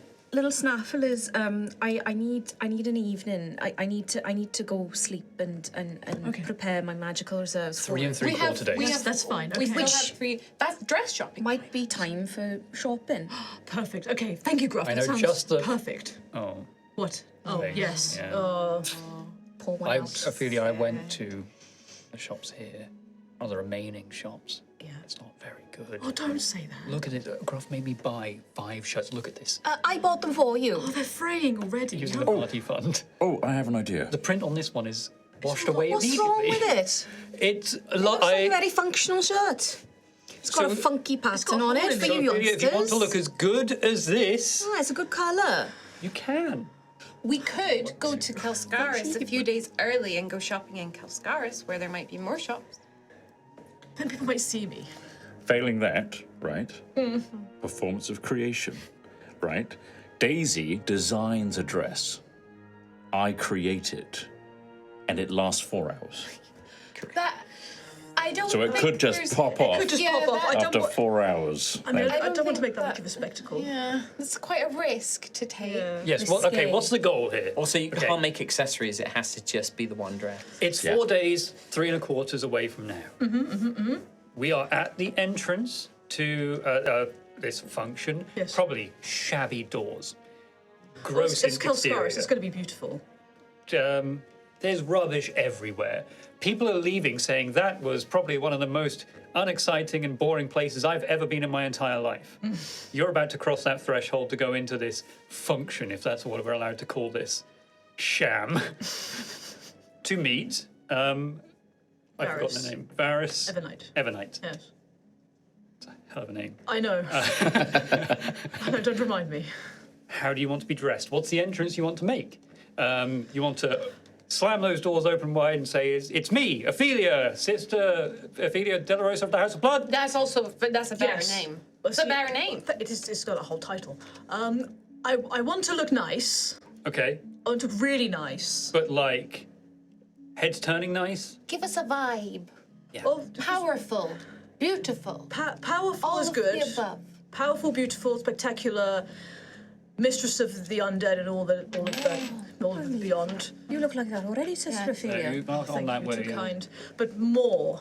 Oh, more. But also okay. not too much. Not too much. Right, but why not too much? Because I don't know actually. I think I feel a bit nervous. Does it need to look effortless? Like you always are at this. I don't look like I'm trying too hard. Right. You know, because this is Osseous, this is the House of Blood, so this is my home, essentially represented in a building that isn't in Osseous. So a blood-coloured dress? Most likely. Yes. It's Greyfather effigies all over it. But how do you Bones. how do you represent yourself in your shrine? A House of Blood. Oh, House from home. you see my robes? Have you seen my robes? I have, yes. Beautiful, silver trim. Is that so? Why not Gorgeous. just the robes? That's how you represent the House That's- of Blood here. I think That's work attire, isn't formal it? wear, That's yeah. more- So that's Oh, work. okay. formal. Okay, That's- fair yeah, enough. That I'm makes working. sense. I think your armor is very, very Dramatic. powerful and dramatic Well, thank you. already. I love this. I love this. It's very nice. Or So- maybe we could go shopping in Kelscarris. Maybe they'll have more shop options They might do. for you. They most likely do. Shoptions. Shoptions. I do like shoptions. Cauldron. Okay, that sounds like a plan. And I could get my hair done at Yes. the spa beforehand, so my Yes. hair is all done, and I just don't touch it for 3 days. I just don't touch it. Or I don't touch it. Have you been to Kelscarris before? No. You're gonna get. There's a lot of people. I could get Percy to hold his hands around my head like this. Okay. In Kelscarris? Yes. Is there a determination on how the people of Kelscarris react to Osseous? Well, I mean, there's an embassy. There's an Ossian embassy, so There is. it's. I'm sure they're quite open to it. They must see people from Osseous all the time. Okay, including people like Percy? One would assume if there's an embassy, right? We can cross that bridge. We can just. well, It's jazz, you know. What does It's that all mean? jazz. Well, Jazz? It's improv. We'll figure it out as we go. Improv, I know. I don't know jazz. you did say that you didn't know how what the shrine there would be like. No. Because, it's probably really big. but that's what you're assuming. It Yes. might not be. He might have sent a really fancy invitation and then it's just awful, tiny, minuscule. Tacky. Yes, Shit. I hope it's so tacky. that. That would be amazing. There's gonna be an auction. Spring money. What? We got that. What are they What do you want to selling buy? though? What are they selling? We're raising funds for? because of the fundraiser. It's a fundraiser for a temple. It's a fundraiser for a temple. So you'll be... But if it's his Wait, temple... I don't want to. I don't want to put fund our his money. temple. Yes, I want to put our money into your auction. Yeah, Spending money is fun. The auction. spending money's fun, but we can spend it on not his temple. True. Oh, speaking of, I was thinking of spending some money. Yes. On what? Like a mirror or a cup or a font that's about 1,000 GP. What? I approve. Do it. Spend the money. You whispered that, Gruff, So but what? Why? fast. Why? A what? A cup? For what? It's 1,000 GP cup. Oh! Fine. What's in the the cup cup? for? Well, I'll put some water in it and then. Is there 999 gold in the cup? No. Well, I was just thinking I might remember when we were looking for not Ojanya. No, it was Ojanya. All these bad guys, they merged into one. Agamox and all that, and we found that cave and it had the font in it that we could scry through. Oh, yes. I've been thinking about that a lot. But turns out, in my research, you need a very expensive cup. Oh, you should get Or a that mirror. then. Or a mirror. Or Or a a mirror. font that you can fill with water. I think you should get it. Font's very difficult to take with you. No, well, I feel like water is very much. I feel like water is very much part of Gruff's aesthetic. So if it is a cup, he's filling my it with water. I would allow a very 1,000 GP bowl. A bowl. Kind of Can like it be a a ceremonial bowl? bowl. Oh, a That is bowl. encrusted in gems. Well, that feels rather ostentatious, doesn't it? I know. They cannot be used for the same thing. But can they not? No. What if one uses it first? Then that's the spell that it's locked in. So they have to be separate. What was your I'm ruling that they have to be separate bowls. Separate purchases. Because he needs it for heroes. Although the moment Hopefully they come as a pair. One's encrusted and the other one is Matching. quite simple. Plain, yeah. Also, I do need to buy another diamond. Just in case. Oh, well. But we can't get any here. It'll be in Kelscarris. anyone. Kelscarris is a huge city. Pretty much anything you want to buy should be available there. Is there something that you can enter into the auction yourself? That's quite the way to make a splash, right? And then it does really But well. Xanthia's put in my room, on the wall, a painting. You may say it's ornate and quite beautiful. You've ripped it from the frame and I stuffed have. it into a bag. It's creased. It's pretty bad now, actually. Okay. Get it reframed. But just a little bit smaller. Okay, how much is that? What it come about? I think it was about 300. From what I gold. remember, is it written in your inventory? I'm pretty sure it was about 300 gold. Okay. Being pretty sure and having it written down are different things. What if we... Okay, now... That's a custom item right there without a cost It's on not it. going to cost. Oh. Wait. It's in here. It's somewhere in here. I wrote it down. I would have done. Ophelia's like on the ground scrabbling through It's her here stuff. somewhere. I've got a receipt. Got a receipt. Okay, This is what If you journaling looks like. organised the bag a bit better, then you probably wouldn't be running late for the event because the That's true, invitation. that's true. I'm so, Okay. I'm so busy. I've got no Is there a time. way we can get the golden dragon statue there? Now imagine if you entered that into the auction. Recovered from the bottom of the ocean, the glory of Paladrex. This would fund their temple, though. Yes. Funding their temple. No, but it says Ophelia's entry What, into the... 10,000 gold, But I this think is- I said? Yeah. But everyone will know that Ophelia is the one that put this into the auction, But then not Varys Emberwind or whatever his name is. Is that I'm it? surprised you don't want to. Evernight. It's fine. Who cares? I'm letting it wash over me. It's canonical now where I do these things. That's literally, it is literally like, no. This is a Xanthias technique so that was Sovereign doesn't role-playing. hear. I'm surprised you don't want to spend that money on yourself, Xanthias. I've been very good with money. Oh, that wasn't in doubt, but I thought you wanted to spend the money from the statue on Tyria's Rest. And clothes. If you did want to upgrade Tyria's Rest, that would be a fantastic We've way already to do. determined it was like 5 gold for... for We did not Mateo's determine room. that. That's what Rowan thinks. 5 gold per person. Yes, I know that's not true. But we've got the funds to put towards Tyria's Rest even outside of the statue. I'm just trying to think of how do we Trying to make think the of biggest power splash? plays, but I don't Yes. think we should be donating to his temple. We can hear them out, I but I just- think we should donate to I Ophelia's. think Ophelia's presence alone will be enough of a splash. Okay. Should we look like we are on theme with you You know what? No, as your friends? No. Yes. you look great. It won't. What about just a little red? Just like a little neckerchief of red, or like a little like. Maybe. I mean, I won't force you because we're all So- different. Couple of things. Also, if you would like to get new equipment for Percy, Yes. I would like you to pick out and sort that out now because I want to get a mini made for Percy and I need to know what he's equipped with. Okay, cool. He's got the Master Hook staff. Master stuff. Yes, but that's not the best weapon. He can use like martial weapons. There's probably better weapons for him to use. Can we add limbs to Percy? like Imagine a different weapon per limb. arm. You can't hit, so he has to remain a humanoid shape, and that means 2 arms, 2 legs, basically. Vrix is human shit. Vrix is very different. Dynastian. Different. We also need to bring Vrix. If you had a Dynastian skeleton and corpse, Interesting. could be very different. Very interesting. Yeah. If you find like a Dynastian corpse and put the heart in it, What if we Very just different. get a giant caterpillar? Don't they have an exoskeleton? And by that I mean millipede. yeah. Huh. We need to bring Vrix as well. Yes, we do. Yes. I hired them as a bodyguard. So if you're For going to what is now going to be a teleport journey. Yeah, but they can bodyguard us from Kelscarris.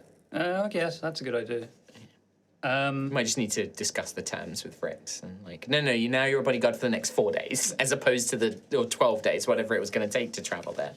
The other thing I'm going to mention, because I do want to cut to a break, is Gruff, obviously. The last part of your test is in Kelscarris as well. That is something to keep in mind. Oh, I know. But also, do keep in mind that the last things that you learnt from Rexanath means that there are other siblings and there are plans. You know Xanthias because Sovereign had told you that there is a powerful piece of crown steel in Kelscarris. Yeah. The diadem is involved. You knew, I believe, that Nixa Obsidius had told you a little bit of information that they'd learnt from Nixa. And you may wish to go and speak to Obsidius as well before you head out. But yeah, it is all fun and games thinking about Ophelia's function. But don't forget that there will be perhaps threats, perhaps dangers, but... I want to bury my head in the sand. Yeah, I know you do. Unfortunately, the world does not always do what you want. Yeah. And to make it clear as well, I didn't mean Gildai straight away. I meant that's the goal after that whole thing. But I Or think at some that point. it was more, the implication in what was said was, we go to Gildai. Yeah. With that, we're going to take our first break. We're going to take a 5-minute break here, everybody. So go and get a drink, go pee, and we'll see you in part 2. Bye. Welcome back to part 2 of Altheya, the Dragon Empire. Our heroes have returned to Ashenrest following the battle against Rexanath. A emotional goodbye and a burial have taken place, a funeral, for the poor tormented sibling of Xanthias. And now new plans are being made to travel to Kelscarris, the capital city of the Dragon Empire, because Sister Ophelia Della Rosa of the House of Blood was invited to an event, and time has slipped away. And that event is only, 4 days technically away. 4.25 days away. And so plans are being made.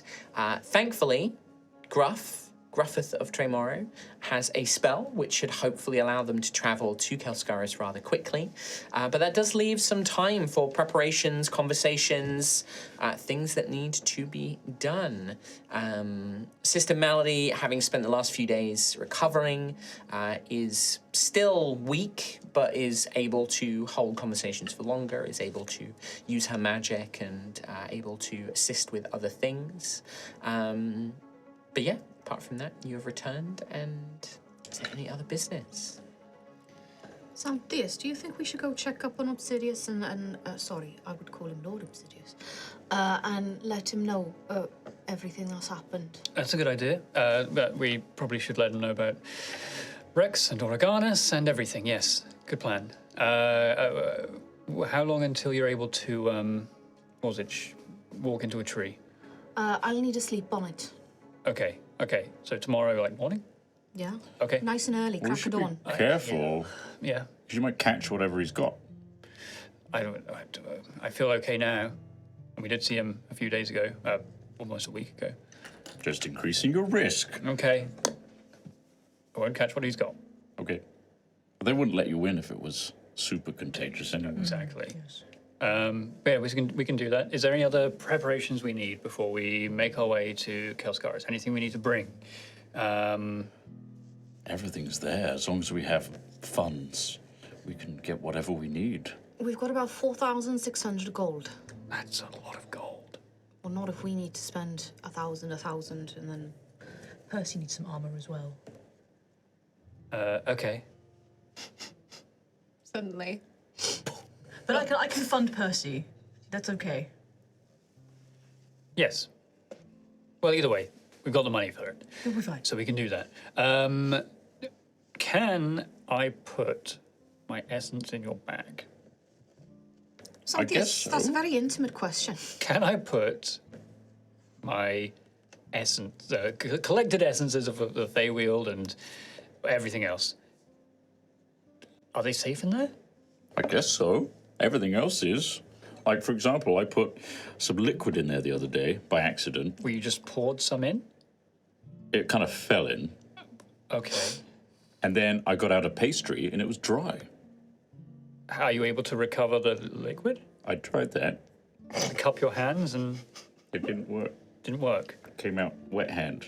So, okay, that's good. I mean, you at least got But I that can't back. carry it all out. No, true, but Yes. okay. great. I'd highly recommend. You haven't tried like turning the bag upside down and willing water to come I out. haven't done that. Rowan hasn't thought of that yet. No, okay. One day. Keep everything contained and remember it really well because I've forgotten a few things that are in there. Really? Write them down Yes. in Yeah. the bag. This whole writing thing. Yeah. Yeah. It's a really good thing I Keep don't like a receipt on the outside I'm of the going to bag. start from what I remember. Okay. Pastries, probably. Okay, no, They're not gonna they be might be any gone. good anymore. I've tried pastries recently, they're all gone. Okay. Well, at least we can do that. We can take the essences to Kelscarris, and if we happen to recover one of, what was his name, Victor's essences, Close enough. then we've got all the essences there. Yes. Perfect. They all fit in the mouth of this bag. Yes. Okay. Could you put them They're in all their about own? hand-ish They're all about hand sized. size, yeah. Could you put them in in their own box? In my mind, it feels like they're like floating around in there, kind of like loose. Well, like I said, I poured liquid in there and the pasties were dry. But do you want to keep them like together so they don't get lost? I don't think together is a concept in there. Yeah, I think we Oh can just my goodness. throw them in and Isn't just that crazy? recover them. I think they all go in their own bubble of sorts. That's breaking my brain. I know that Kim is now imagining liminal space in the bag of holding. I just It's went somewhere literally, for I a could minute. watch. I watched just your went- face She was go just somewhere. I heard that. Literally Yeah. out there. I went to go see it before the stream, so that's all I am now. Yeah, See what? bag of holding, liminal back rooms. Oh, fuck. Bag of holdings is back rooms. I can just hear the sound.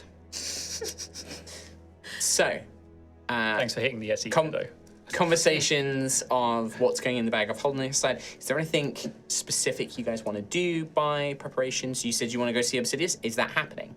I need I think that I think we should do and that. who is going, and you know. Rowan I will wasn't always offer. Yeah, I'm happy to make a group project go of if it. you want. Yeah. Rodri hasn't seen him yet. I don't think they'll let Uh, Rodri in, Rowan. Yeah, they're big corridors, big doors. What about but Gibson? Gibbs? Oh no. Where is Gibson? Where is Gibson? Where's Gibson? Gibson? Wait a minute, where's Boros? Boro, I mean. I can hear- It's his I can hear some day noise that we've been upstairs. away. I could hear tippy 2 nat tappies. 20s in a row, but a lot of other numbers. Mateo? Mateo comes out of the kitchen where he's been sort of like preparing as you guys have been making plans. He is covered in bandages. Oh, what happened? Terrible kitchen. What happened? Oh, The just- gun. Was it the No, gun? no. Oh, okay, that's good. Do you know what? I did move it. Okay, good. It's Great. not under my pillow anymore. Where did you Found put it just on the side of the counter. Okay, good. Where I can keep an eye on it. No. These are from Rowan's little friend that he brought back from the Azar Steppe. Boulder. Nope. Nope. No, the little lizard. He did that to you? Oh yes, very bitey, very scratchy. Had to save Stuart several times. Oh. Tried to bite Springheart. Really? Oh yes. Oh yes. Percy. Loves Percy. No. Yes, yes. I mean, look at Percy's shins. And there's like teeth marks where Gibson's been nibbling the bones. My child! It must be very tasty. He has bones. gold shins. He's been gnawing on the bones of my child. Right, it's Yeah. not on when he's going for spring out as well. Percy, I'm sorry. All right. Quite Where alright, is and Gibson? I can feel it. Oh, thank goodness. It's also not good that it's going for Mateo. Let's just make that very clear. Thank you, Xanthius. Literally, I can't keep track of it. The last I saw it was out in the garden. That's the last time I saw it. I'll come I'm have not a look. looking after it. Stuart is a coat dog, and does exactly what they're told, and is very nice. I like Stuart a lot. Stuart's very cozy, it's very warm, very funny, and it doesn't misbehave. Also, doesn't poop or pee. Code dog. Coat dog. what about- And you thought it was silly. What about Boro? Coat dog. Look, Boro's small and flies around, but isn't too disruptive. Has Boro been bitten Boro by... mainly sleeps and eats. Yeah. Well, I don't think a snake poops, does it? No. Not this one. This is like a flying snake thing. Everything poops. Because I don't know how... Do snakes poop? Snakes do poo. It's pretty do. gross. How do they poo? It's Out their kind of, mouth? it's like it's No. kind of like No, there is... Oh. There is, but it's like a There big. can't be a lot of it. It's liquid. It's really liquidy. Yes, Okay. poops. Snakes absolutely poop. There you I go. have to grab They my head eat, and then so just they poop. and it shoots out the back. It's like a toothpaste tube. I think that, yeah, Boro, he's like, look, Boro does his own thing. He sleeps, eats, I leave him alone. He doesn't seem to, yeah. This little bastard Whoa. is the worst. We have Is customers. so bad. Well, this is the thing. I have to keep it out in the garden, He's otherwise young. it's trying to bite customers. Really? Oh, yeah. Oh, absolutely. Oh, right. It is so ill-behaved. It's just violent. It's constantly, it wants to hunt. It seeks prey. Lovely boy, though, really. Not really. No, Rowan.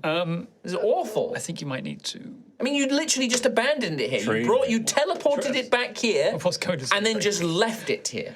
Yes, well, yes, it would be a very busy time. I mean, Borrow's at least small. Xanthius did that with Borrow, but he's small, and he poops a little. It's kind of gross, but it's dealable with. Borrow can't, like, tear people's arms apart. Not yet. I mean, scratching and biting. It's not He did like... tear apart the kitchen at one point, though. Yeah, he did do that with all the flour, yes. Yeah, but Ophelia. But Gibson, you need to do something with it. Like, either get rid of it or take it with you. Probably his diet, I imagine. And does he get enough walks? I'm not paid to walk him, Rowan. I'm paid to run the tavern. I'm not. Don't get me wrong. I'm very grateful. I get a bed. I get a lovely job. I love all the people. I love my job. I love doing what I do. Take the tiny dinosaur with you, or I'm going to kick it out into the streets, and it will be the guards' right. problem. That would Okay, be no, awful. that would be. Well, then take it with you. It's your pet, Rowan. I'm trying. I'm not here to look after it. It's not coming to the party. But what if... What if we- it It's just not. accidentally got in and caused a ruckus? It cannot come to the party. Like it currently is. Something needs to be done. What if I get him an invite from Varys? No, it can't be. It can't be in the building. Can't The be in invitation says Angus. Where is Gibson anyway? I'm going to go out the back Garden, and yeah. look for Gibson. Sure. Give me a perception check. I want to watch this through the window. I will cast Cure Wounds on Mateo. And just... Oh, he's like, no, don't worry, Gruff, it's fine. The scratches. 23.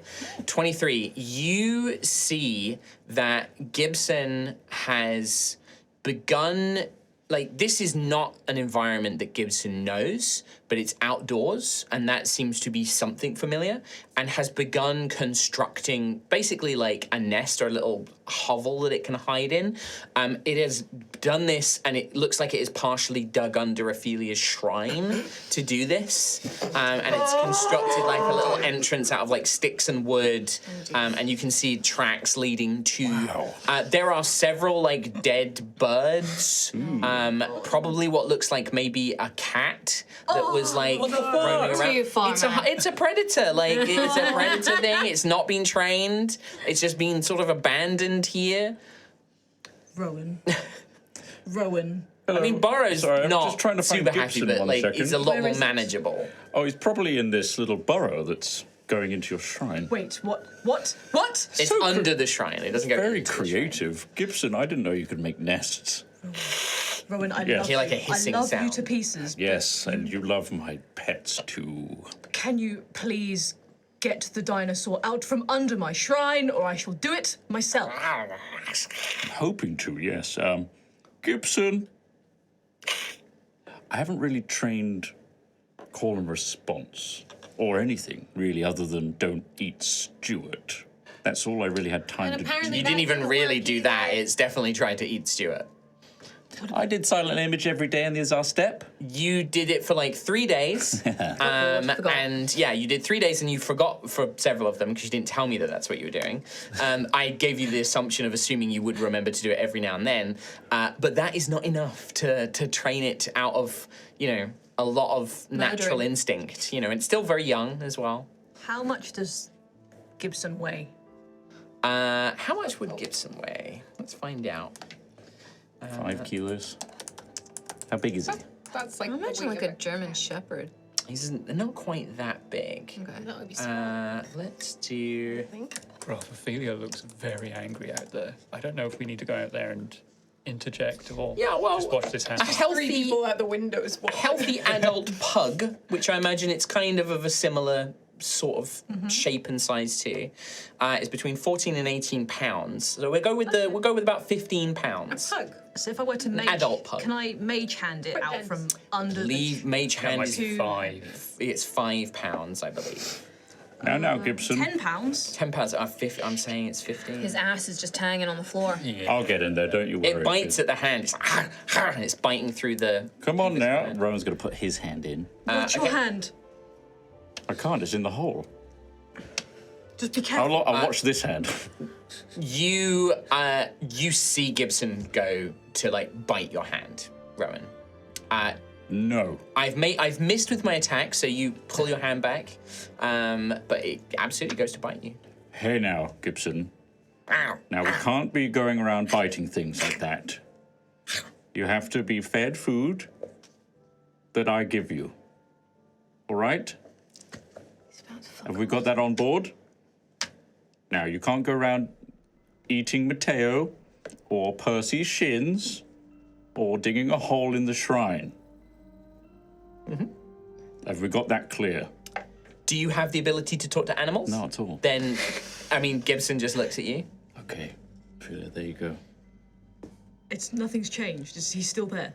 Well, he's not doing anything wrong, is he? He's not biting or... He's going to obey. He's going to cause my shrine to collapse. He's going to ruin the foundations. I can fill in the hole. We can put him... Do we need to put him somewhere else? I would like him to go somewhere else, please. All right, I'll put him upstairs. Where? There's somewhere else, isn't it? What about in the shrine? No. He's not going in the shrine.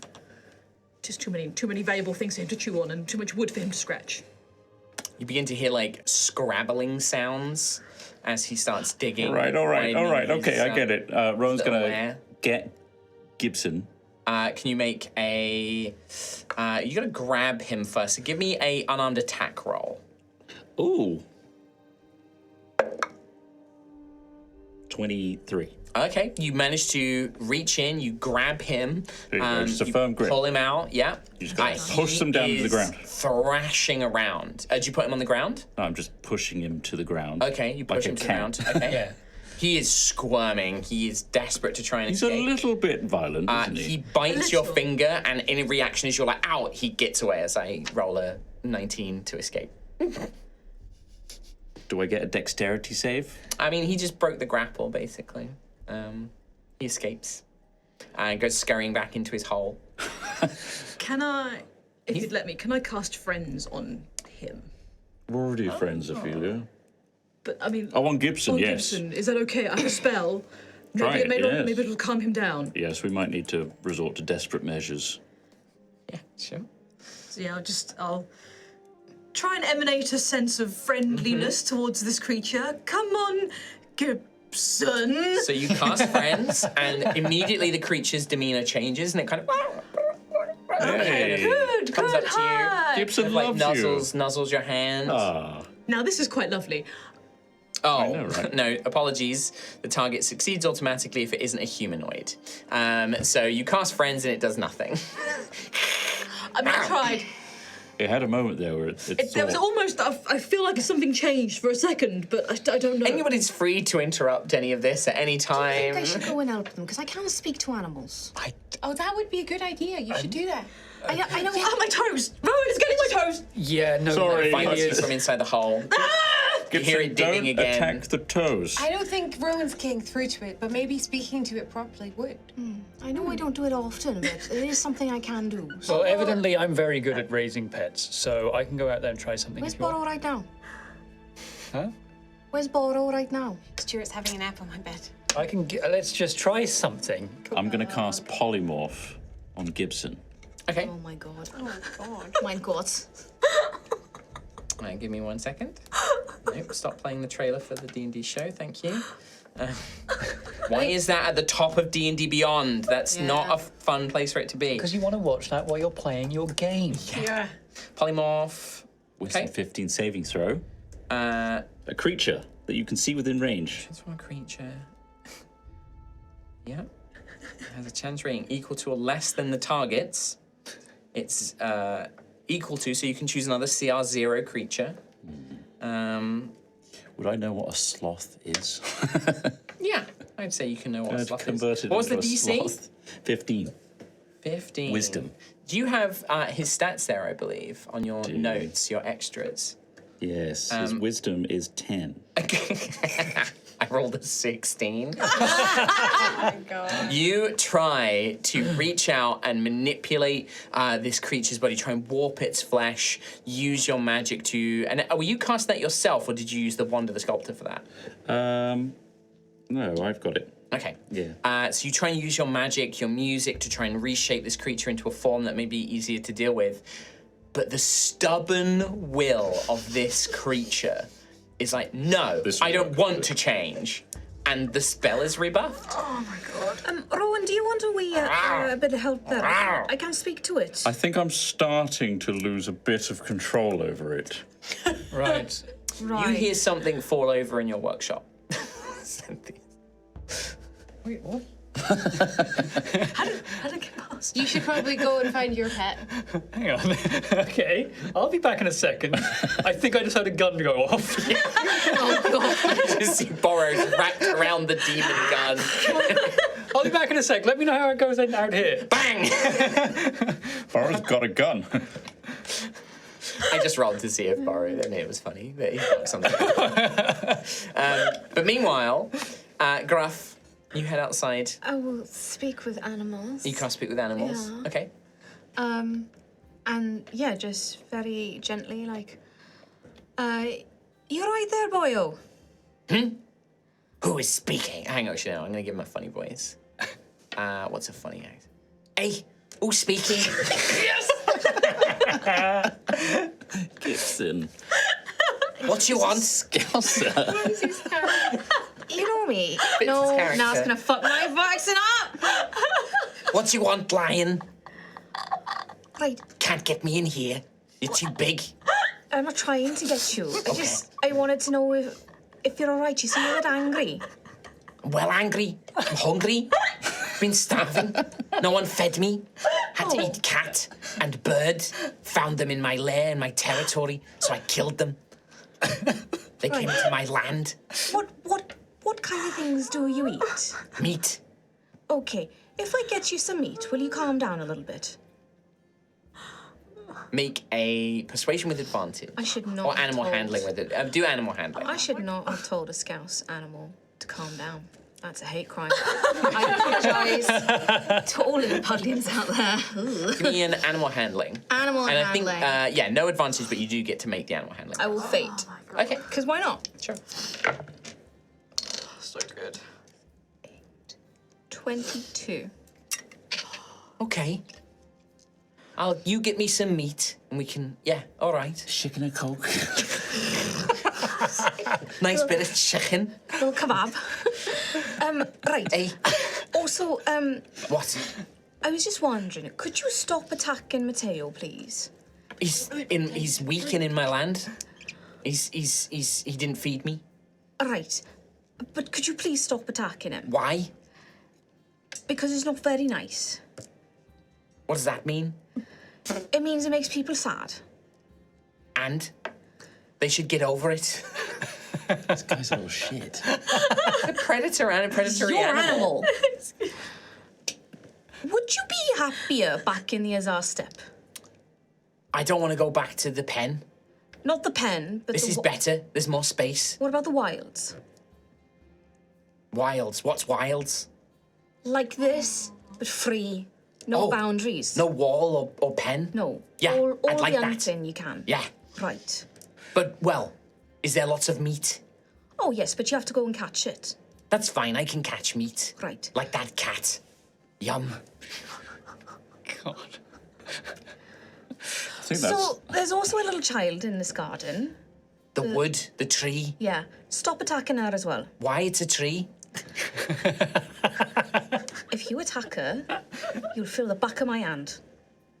Make an intimidation roll. Oh, I'm terrible at those. Yeah. I'm not very You're intimidating. not very scary.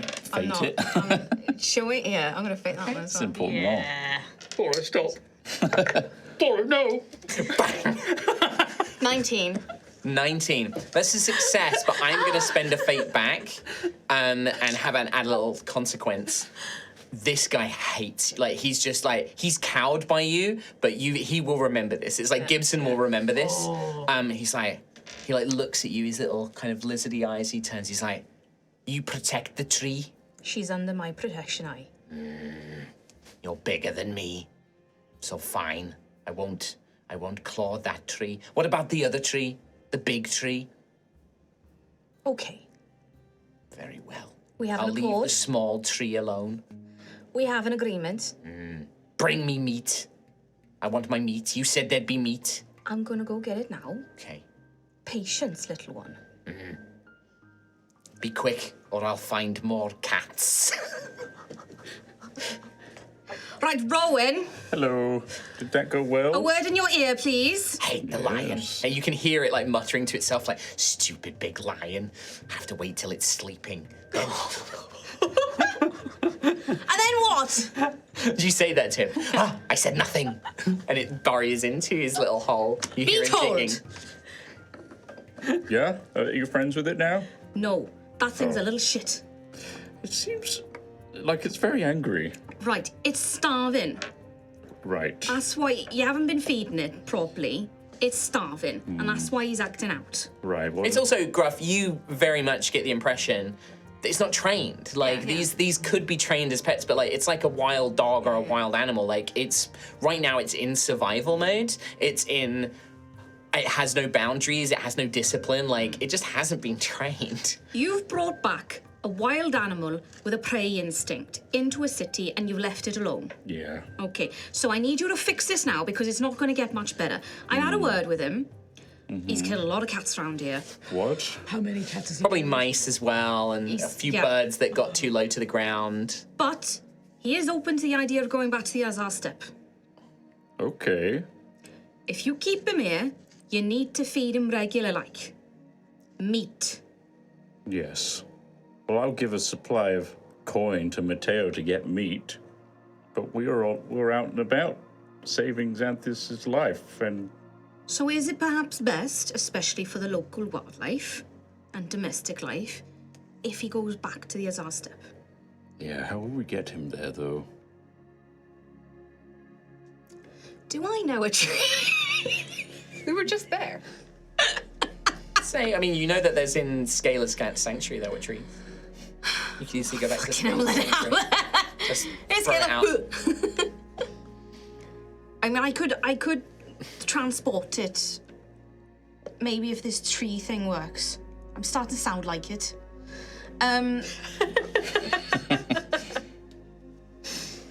If we let him loose outside Ashen Rest, that's not going to be good for the local fauna, is it? Not really, no. Let him outside the city walls. He'll run off into the hills.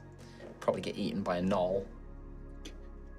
There's no gnolls around it. That's who Rix has killed Rix all has taken the down. gnolls. Yeah. Now it's the time of the dinosaur. I don't see a positive solution to this D&D conundrum here. Oh, the solution is actually like interact with the pet that you bought. Shame. That's what- I'm just saying, you bought a pet and then just went dump and then just walked up. Like, it's not going to be very well You have to behaved. live with your bits. Yeah. Borrow was also Oh, left. Borrow is also like this big, like noodle. and a noodle. It's a not a flying tiny noodle. raptor. Hey everyone, good news. Boro is asleep, soundly around my neck right now. Great, fantastic. Unrelated, I think I need to store my frost spider ASAP. He tried to break in. The bag of holding's in there. You can Fantastic, I'm gonna go store go that whack it now. in. Remember to remember it. Okay, frost spider. I'll make a note of that. So you're putting the frost No, spider ones and but stuff in there as well? Or the can you frost put rose living and the things in poison there? spider? Right, it was a frost rose. Yeah. It was a frost rose. It was a Poison poison, spider. spider. Spider. You tried to eat the Derwin. poison spider. You can't Who's put a Derwin? living thing in the bag of holding, can you? Do I know the rules for the bag of holding? Living things have a limited air supply. But this is also a magical fey poison spider. Maybe it doesn't need to breathe. Have a little straw. Right, one problem at a What's that? Listen, so I'll make it simple. The thing with spider in a Gibson jar, is Gibson just like you also like there's no instructions for Mateo to like try and train it or anything. All you need to do is like actually train it or spend some gold to get him trained or something like that is what it needs. Rowan, I'm not saying you have to release him to the wild, but you need to do something about him. You need to train him. You need to, if you're I'm intent more on than keeping willing. him, Yes, absolutely. the main thing he needs right now is a constant supply of meat, because he's starving. Meat. And a creature like that, when they're starving and they act out, If only well, there's a way to buy a load of meat and then keep it so it doesn't spoil. Sorry, why is everyone You looking already at me? have you have the fridge. You have the fridge Why is here. everyone looking at me? Well, I was thinking, if Fine. I'm not around, but Gibson needs lots of meat, Yes. I need to buy lots of meat, but then store it without it going rotten. Is that so? Well, the Xanthias have the solution for you. Sorry, I've let that first part just wash over me. Good, you're doing very learning. well. Doing very well. Come with me. Takes him down into the our game workshop. Ignore the mess. So is this like a prototype of it? Is this like what's it made out of? Your box of holding? It's like forgot it was 8 called the wooden box. beams with something just suspended in the middle. Like a rune, like a What is crafted this? iron rune. Does it have walls? And a door? Okay, so this is an no. unfinished prototype. It's got some slats that I put along the sides. Give me a second to just finish off. I'm waiting with bated breath. I put the walls on. I slap a lid on it. Does it have a door? It will. For now, Hold it's your just- hand just in there, Right here? in through that hole there. Oh, it's so cold. It's Yeah? cold in there, Xanthias. Ice cold, right? Xanthias, I know. you're a genius. Now, if I was to box this, contain it, hold it, construct it, finish this, This could be something special. it's gonna be something huge. For now, though, can I put loads of meat in it? Yeah, absolutely, yeah. Amazing. Thank you. There's no shelves or anything in there just yet, but Right now, yeah, it's just a, just a got frame. visions of Xanthias starting a fridge empire in this D&D world. I mean, the materials to make it, it's not going to be available to everyone, but Advanced businesses and refrigeration. restaurants and He's pubs. advanced refrigeration over here. Yeah, Bob Vance. Advanced refrigeration. Dan Butts. there's definitely potential market. Yeah. All right, I'll get lots of meat from the local butcher, Okay, great. and then And then just throw it in this. I just realised I could make Xanthias's box of colding a magic item in the Kickstarter. Yeah! Box of colding, yeah. Box of colding. Xanthias's box of colding. Specifically, yeah. If everyone has like the coolest, most heroic stuff added to the book. And then you get And I've got Xant's refrigeration. Zan's refrigeration. call it Xanax. But yeah, to long story short, you can store a bunch of meat in here. I will But then I- sit down with Mateo, Okay. who's fully bandaged, and have a long heart-to-heart with him about how sorry Rowan is that he went through such a traumatic time with Gibson. I feel just a little bit bad that Trot's Sunday getaway, we've turned it into shame and It's a not meant to job. be shame. It's just that, yeah, this Looks creature. after a child I all week rolled long. for every day you were there. Only 2 of them were above like 15, like 10, basically. The rest of them were all below 10. little shit. So I was like, he's a little shit, basically. He is a badly behaved little lizard. Fine, problem solved. Just Could be need a to good give it- good boy one day. potentially Yeah, to be a good boy. 100%. Absolutely. Oh, yeah, Absolutely. I definitely want to killing keep blow it. on the big This bad is a evil rags guy. to riches coming of age story. I definitely want to keep it, but I want Gruff to check in with him again. don't. Because that was the best voice. Yes. No, we should. Either way, I take him a fish in the meantime, just as a before the meat comes. Uh-huh. Like, there's probably a fish upstairs somewhere. Sure. There's probably a fish somewhere there a fish on my upstairs? Because I'm fish. Okay. You Produce fish. you acquire a fish, and Your he little greedily iceberg. eats it up, spits out all the bones, like an alley cat, like tomcat, just and then just no, it doesn't. But definitely is still wary and is like in his little lair that he's made, his little nest, his little burrow. Is like kind of watching you cautiously, but does seem to be a bit more sort of like seems very full belly. Probably lays down. Looks like he's probably going to go to sleep. I'll crudely draw out a schedule Okay. of feeding schedules. Uh-huh. It's basically every hour. Until he seems to ease up. This is fine, Rowan, but I want my wages to go up. If I'm going to look after your Gibson, I Here, think how it's much do you only want? fair. Do you want 100 gold? Yeah, sure, 100 gold. I've got 57 on me and then 500 bronze coins. Right, I don't really want all your bronze coins. How about this? We'll just increase my wages by, let's say, 10 gold. My wages, my monthly wages. 10 gold an hour? No, that's... I don't know how they work. I'll talk to Gruff. But you are saying you are happy with me increasing my wages so that I look after Gibson. Yes, please. All right. I've I taken can't on promise. I'm not very something good with animals, but I will try. I'm probably not going to be able to train him, but I can feed him. Well, here, I show a crudely drawn diagram of Mateo's stick figure, and then there's a long stick with meat on the end. And With the shrine and a Yeah. hole, and he's so like, this is how you feed him. yep, that's certainly what I was planning to from do. a distance. Yep. And then ultimately, we might have to pen him in at some point.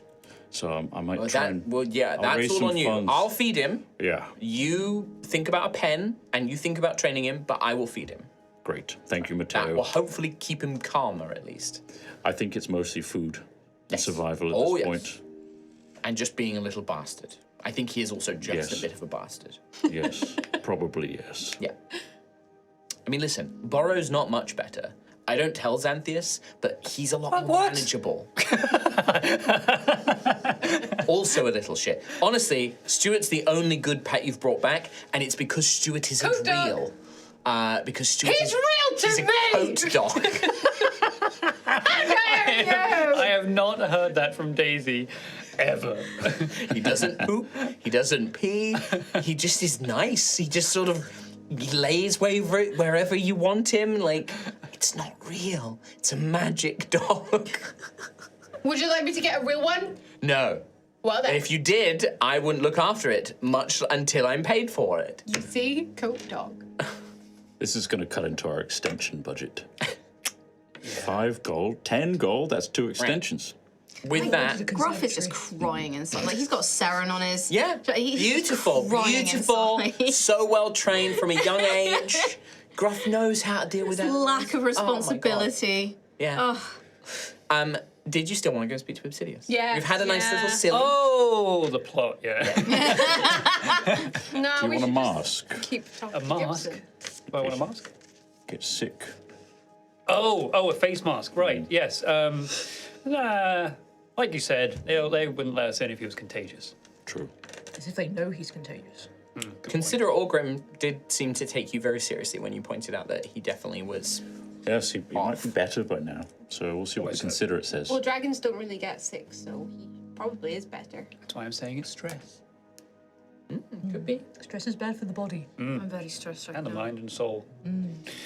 Heart and why soul. Osseous is so Have you heard that lovely. song? I've got a lot of heart and soul. That one. It's a good one. Okay. I heard it in Kelscarris. So, Well, you you've got make the- your way back up to the Domus Ignarum.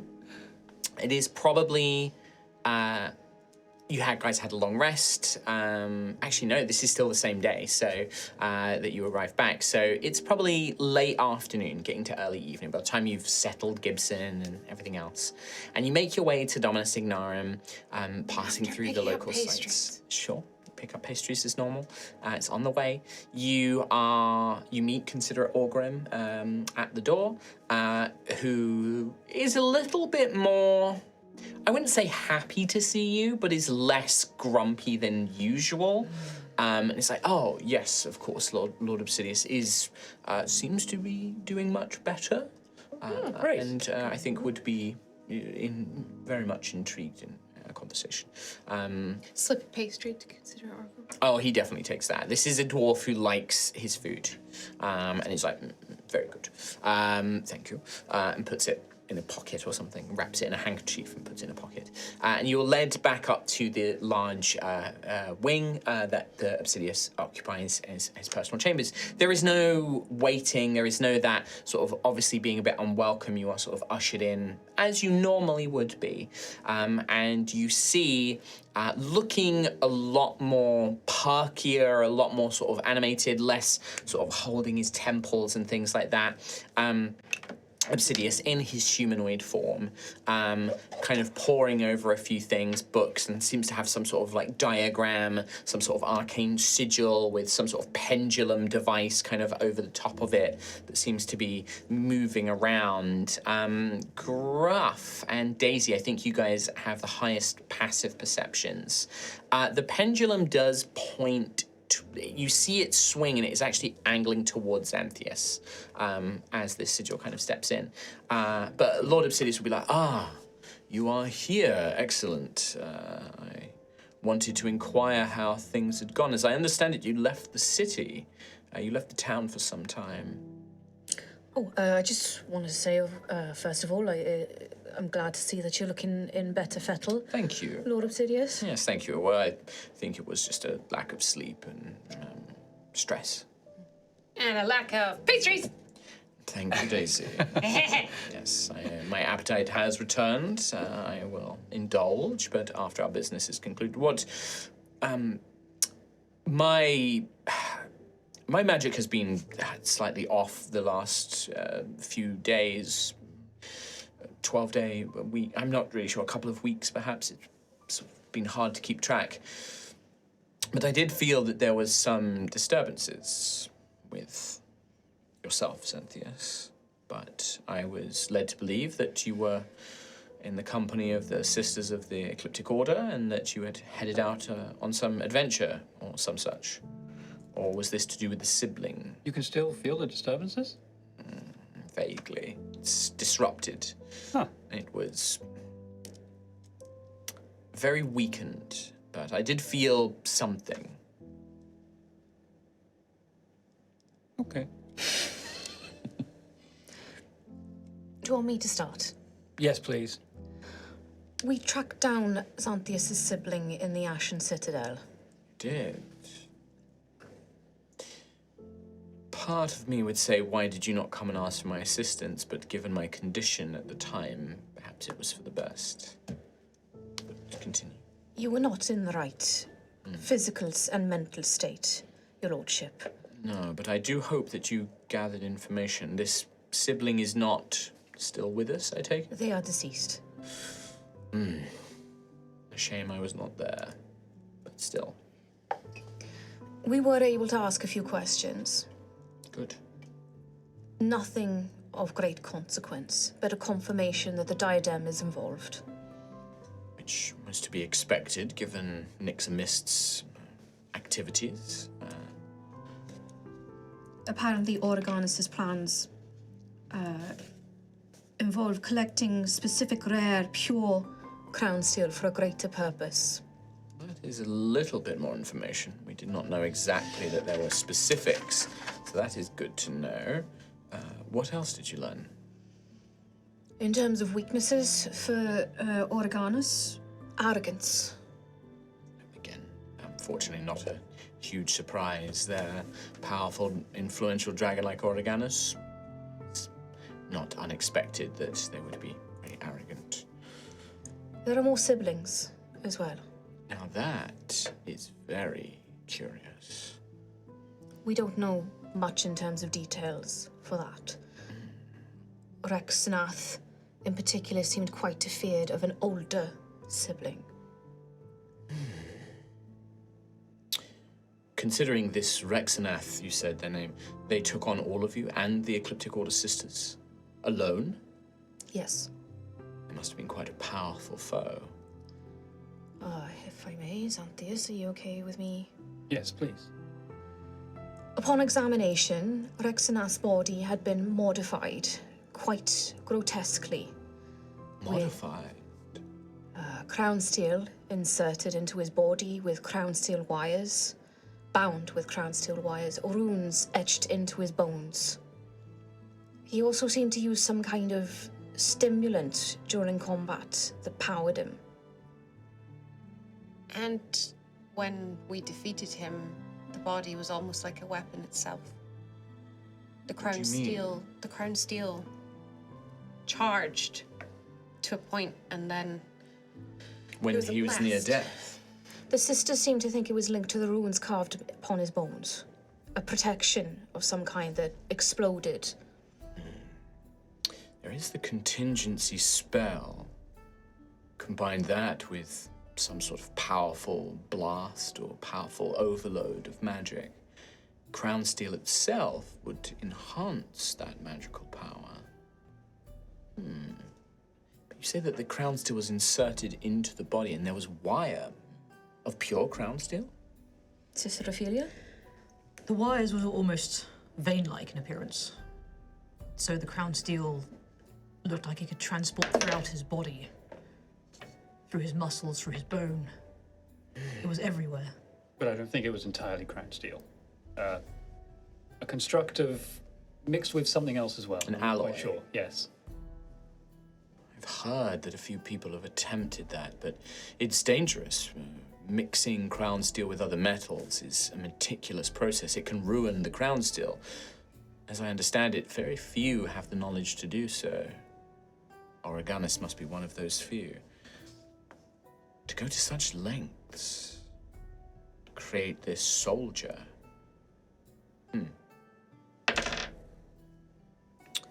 The crown steel in the body, did you recover it? We destroyed it. Destroyed it? When it was mixed with this other material, it made it much more brittle. And in the battle it was destroyed. Yes.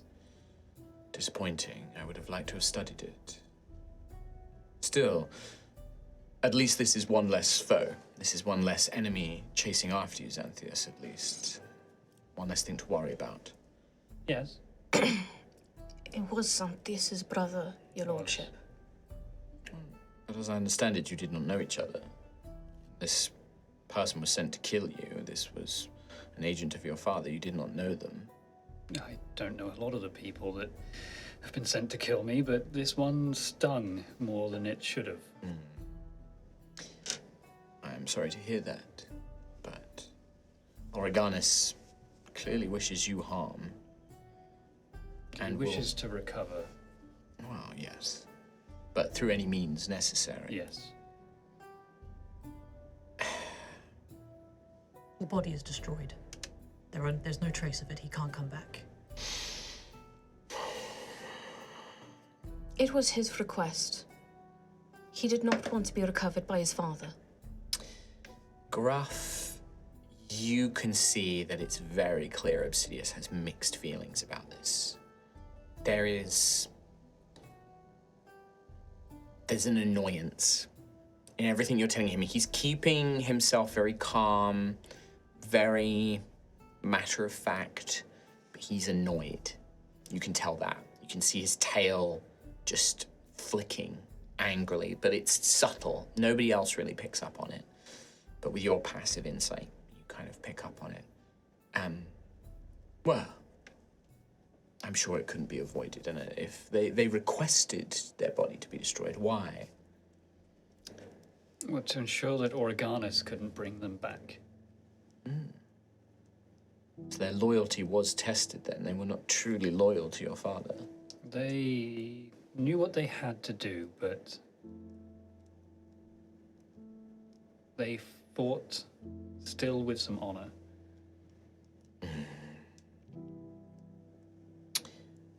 It's just a shame that we couldn't learn more. Oreganis is immensely powerful, politically, magically. This could have been, we could have learnt more, but what is done is done. You said that there are other siblings, and that you know that there are connections to the diadem. seemed to suggest that the other siblings were more loyal to Oreganis. They perhaps may know more, then, if they are more loyal. Rex was not aware of any other plans. Yes, then perhaps these other siblings will give us the answers we need. Why collect pure crown steel? Why... When Galvassar sought any and all, anything he could get his hands on, it seems that that is not what Oreganus is doing. More careful, more subtle, choosing what he seeks. We know that the crown steel you bear is different, Xanthius. It is unusual, highly pure, very, very rare, but there is something unusual about it. Clearly, Oreganus has a greater plan at work here. By the ancestors, if only we knew what it was. Could he perhaps be trying to reach Sovereign? Open Reach him? communications with Sovereign, speak to them.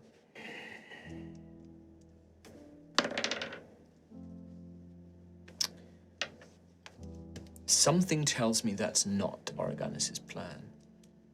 This Rexanath spoke of arrogance, and we know that this is likely to be the case as well. I can't see a figure, such a powerful, such a charismatic, such an influential figure like Oreganus, seeking to open communications, looking for power, begging for power. It doesn't match what I imagine. But perhaps there is something there, but communication? I'm not sure. What if it was control? That is far more likely. It would align more with what we've seen. You spoke of this Rexanath being his body being adjusted. Mutilated. Mutilated. But also he was still being controlled. Controlled through fear, controlled through these augmentations. He seeks to control Xanthius. He sends this letter, a threat. Come home, or I will send someone to fetch you. Control aligns closer with Oreganus' personality. But to control a deity, such a feat, even for a powerful dragon, is beyond their grip. Perhaps crown steel enhances magic. You said there were very few in Elmera that can manipulate crown steel. It's not a widely known practice. Of the ones you know, is there a chance any of them have begun working with Oreganus? Forgive me, I do not personally know of any. I do not know any groups. We know that these groups exist. The Diadem is one of them. It is a group that has access to the information required to work crown steel. There are then rumors that draconic nobles of Galvassar's era recruited smiths, taught them how to manipulate the crown steel. That knowledge was then passed on. There are half a dozen smiths out in the world who knew that knowledge out in the Empire. It must be assumed that that knowledge was passed on, written down, recorded, but obviously it is heretical. The church tries to purge any of that knowledge that it finds, but I would not be surprised if there were not still those who know the secrets, who work for those who wish to create crown steel objects. They can be useful. But I myself do not know of any. To be able to do that to someone. That is different. Working the metal, but to put it to that use, speaks of how cruel Oreganus truly is. To their son. Yes. Well, as what I understand it, Oreganus does not necessarily see these Dragonborn as his children. Tools, perhaps. Yes, well, anyway, we had got some information at least. We know that if he's doing all of this on just Rexanath, then that's a concentration of resources and experiments and facilities that gives us an opening, at least.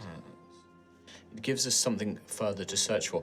These mutilations, It would need to be done somewhere quiet by skilled alchemists, skilled surgeons.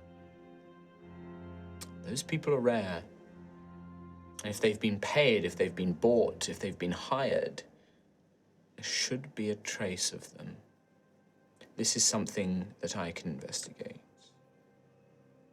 It will take time, but perhaps I can get a lead as to where in Gildai this was done, and from there that gives us places to investigate.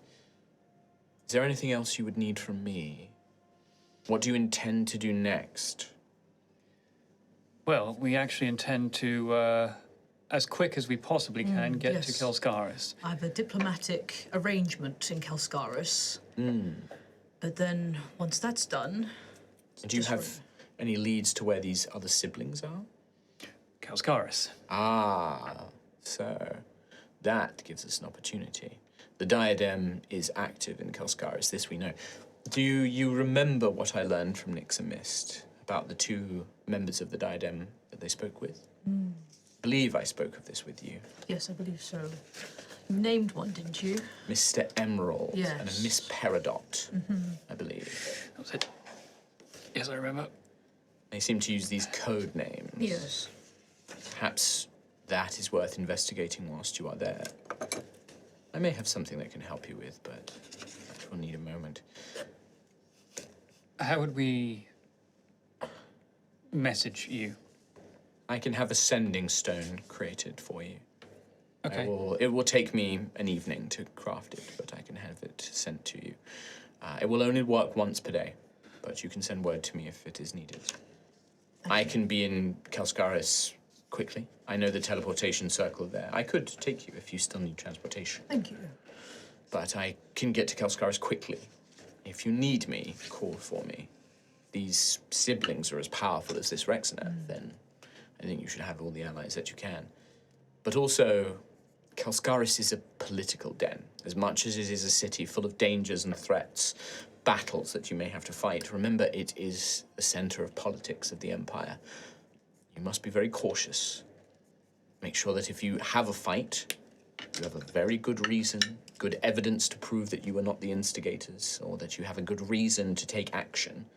Make sure that whoever it is breaking laws or putting people at risk.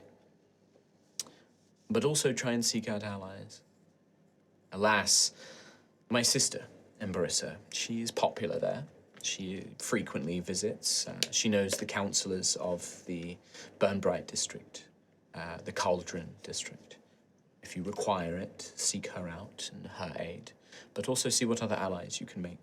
There are good people in Kelscarris, but there are many who are not. Be cautious. Be certain you can trust someone wherever possible. It is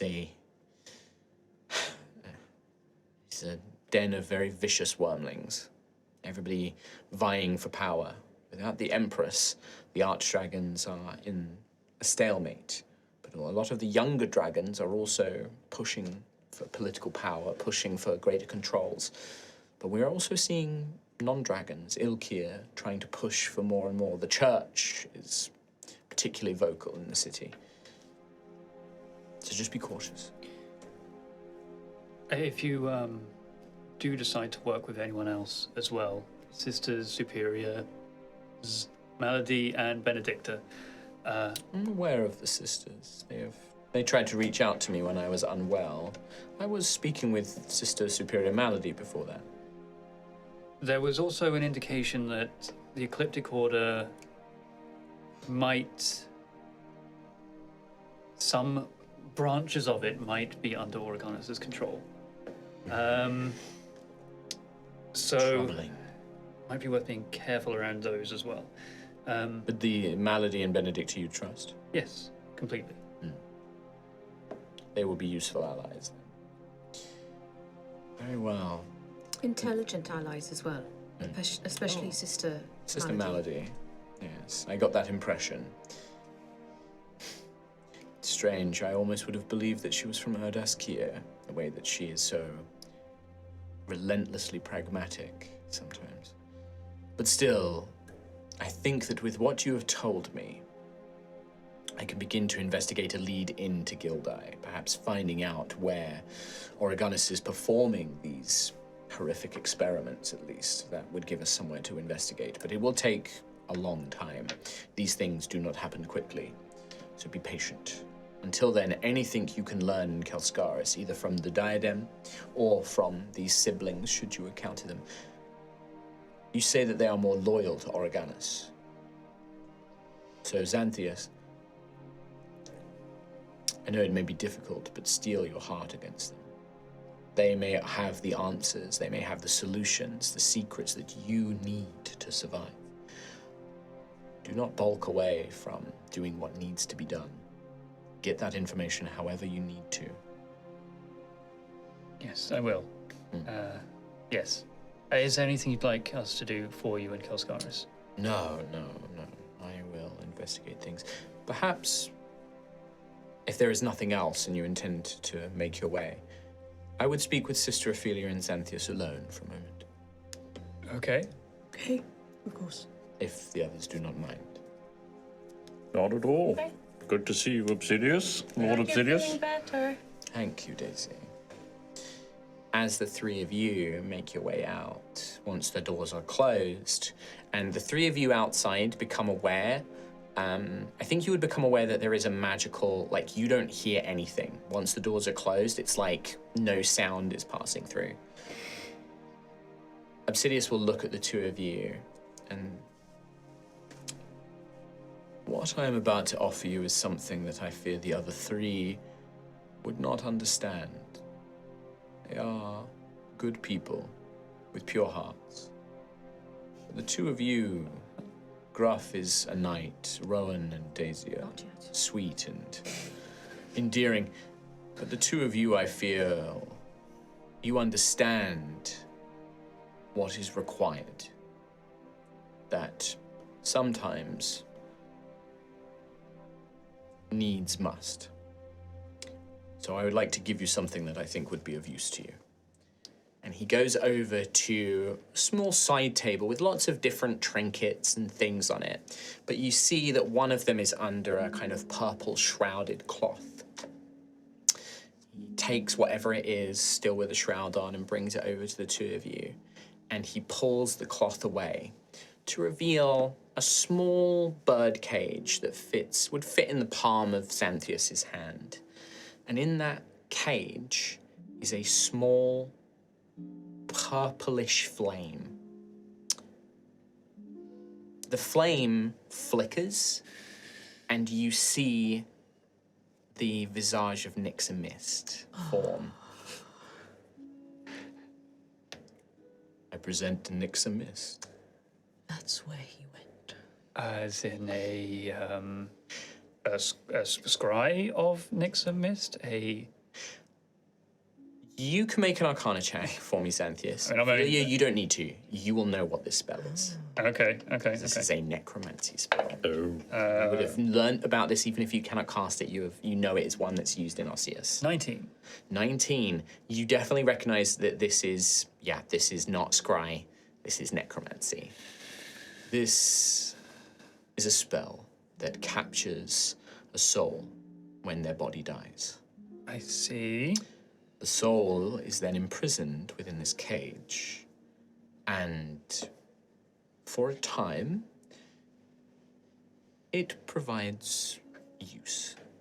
Questions can be asked of it. Memories of it, experience can be borrowed. It is commonly referred to as a soul cage. I believe that, well, it is used in the lands of Arceus sometimes. House of the Shrouds are very fond of this particular Yes. ability. I was taught it through my mother's journals. The Black Dragons of Erdaskir are knowledgeable of necromancy. I was not able to stop Nyx's body being destroyed. Whatever curse the diadem used was powerful. So I used this. At the last second, before Nyx's soul departed, I retained it.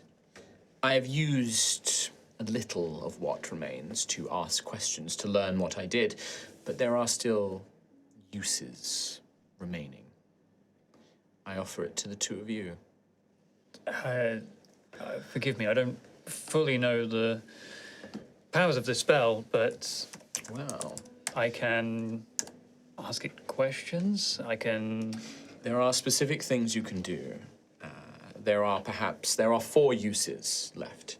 The soul fragments every time you use the soul cage until eventually Nyx's soul will be freed.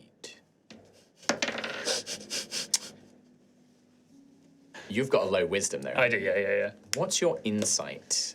Insight Ophelia? is Passive or. Yeah, passive. passive insight is 14. 14. It's not very high. No, but it's high enough when I roll really badly. Unfortunately, Xanthias is pretty bad. Ophelia, you know this spell.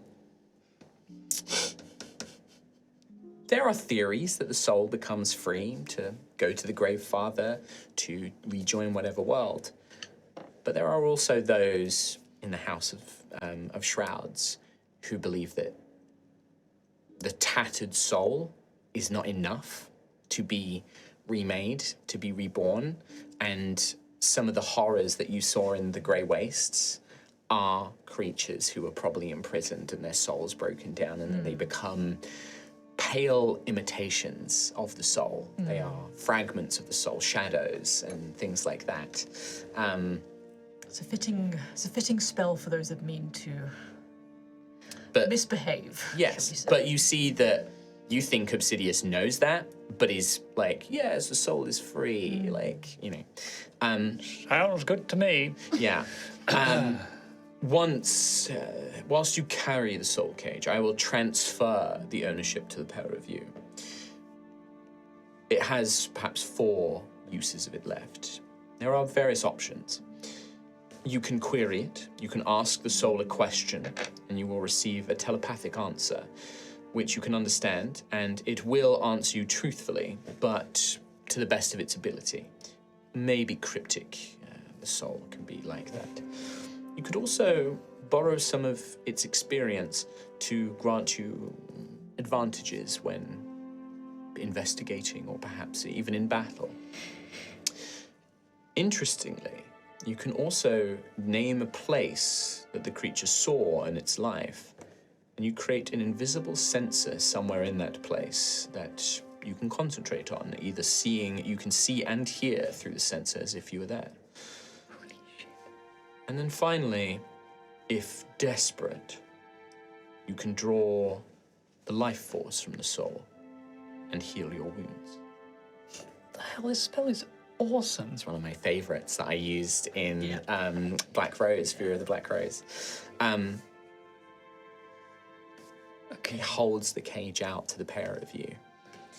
He casts a spell and a sort of purple chain flows between the two of you, and you feel that you now have power over the soul cage too. This is a new thing I'm flavoring in. Awesome. And he offers it to both of you. I'm sure that in your investigations into the diadem, having this will prove useful. I believe Yes, so. it absolutely will. But keep in mind, I do not think this is a torturous and unpleasant spell. Your allies may not view it in the same way that the 3 of us do. Okay, understood. What did you ask of? The 2, I asked for information about the contacts that Nyxa had, which is where I learned of Mr. Emerald and Miss Peridot, and how they could be contacted, which was the Dead Drop location, I believe I mentioned to you previously as well. Yes. Okay. And Willow Song Street, Willow Song Road. So I have used 2 of its questions before, Okay. but there are 4 more. This is an invaluable resource. It's extraordinarily valuable. Thank you, Obsidius. Of course. Now, I have a thought. The last time we were here, that purple cloth sort of thing in the side, was that there before? Maybe. What's your wisdom score? Sounds like it. Actually, what's your intelligence score? Because I would say memory is a bit more intelligence-based. +0. +0. Hard to remember the details. Yeah. Could have been. Certainly you've seen that, like, cloth before. Yeah. No, my only thinking is, like, if they've brought them in to this Has to be room. while the soul was alive that you can create the sensor. So you couldn't create the sensor inside Obsidius's chamber. Wait, sorry. If you're thinking of creating the sensor in Obsidius's workshop. No. Oh, I was thinking that if it has always been here, like even when we were here last time, they've only got one of these soul cages. If Obsidius actively had brought it into the room from elsewhere, there's another room somewhere where he's probably got more soul cages. I mean, just because he didn't bring this one in doesn't mean that he doesn't have more elsewhere. Just a whole soul cage room. They're probably all alphabetized as well. I'm just imagining like Death's hourglass room. Yeah. It's fine. I imagine that actually the House of Shrouds have that, Oh, basically, yeah. where it's just like, oh, yes, yeah, let me search, and it's like, oh, yeah, this one, and they mark, like, how many uses it's got left on it. Futurama heads. Yeah. Good. Okay, but it's fine. Obsidius said that the soul is going to ascend just fine. So. Sure. Be just So fine. which of the We two of just you is asked. going to take ownership of it? Who would like the cage? Would you like it? It's more, like you said, House of Shroud. They So, love this, yes. would you feel comfortable with it, or? Oh, absolutely. This is within my realm, but also the information it provides can help you. So I would say that you're both allowed to use it, but one of you just has to carry Yeah. it, basically. I mean, I'm happy to carry it if you. Yes, absolutely. A Wish you purple figured that flame out. on you looks more ordinary than it does on me. Sure. I'd say, like, it's small enough that you could clip it to, like, your belt, Cute. and it would hang off your belt, Yeah, basically. love that. Got a tiny dragon on one. But you have to ask me if you ever want to use it. Yes, of course. I mean, is this going to be a group thing? No. You have just clipped it to your belt. I have. You could hide it. Hitch it under if my you have- skirt. Yeah. Hitch it up. But just so we're on the same page as well, Yes. Nyx and Mist, the information we can get, diadem locations potentially. Yes. Had they been to Kelscarris? They had. Yes. Must have. You don't know for sure, Yeah, we could always ask them. Could always ask. but that would be one of your uses. But do we tell? I feel like we should tell everybody that we have this. Do you say this in front of Obsidius? He's got his opinion. He has got his opinion. I'll let him have his opinion. He can say what he thinks. I would advise you do not. I do not believe that Gruffith would approve of this. This spell, the soul does not enjoy it. I should make it clear, this is not some echo or some copy of Nyxamist. What you carry is the very soul of Nyxamist. This existence is not an enjoyable one. I do not believe that, and even if Rowan and Daisy could see the practical side of it, do you really want to burden your friends with the knowledge of what you're doing? Sister Ophelia, you are Avosius. You know that this spell is useful. Yes. You know it has its uses. It does. Xanthius, to fight against your father, to do what needs to be done to stop him, this is the sort of thing you need to be prepared to do. Now, you can share that burden and put it on your friends with their kind hearts, their innocence, or you can bear that burden yourselves. They are so innocent. I'll let you make that choice, but I wouldn't. That is not a choice I would make. I won't say what I was thinking then. Okay. Yes, well, we need all the help we can get. Yes, this would. We did the right thing Yes. 5 days ago. This is Oregonus is not doing the right thing. No, not by any means. So, yes, we can make use of this. Thank We you. will. We will. Thank you. And as I said, I will have a sending stone sent to you tomorrow. I will craft one. It will be limited once per day, but it will allow you to send word to me should you need it. Thank you. You're welcome. We will be here for, imagine, a day. Yeah. or Tomorrow so. morning. Tomorrow morning, yes. Crack So- of dawn, Gruff said.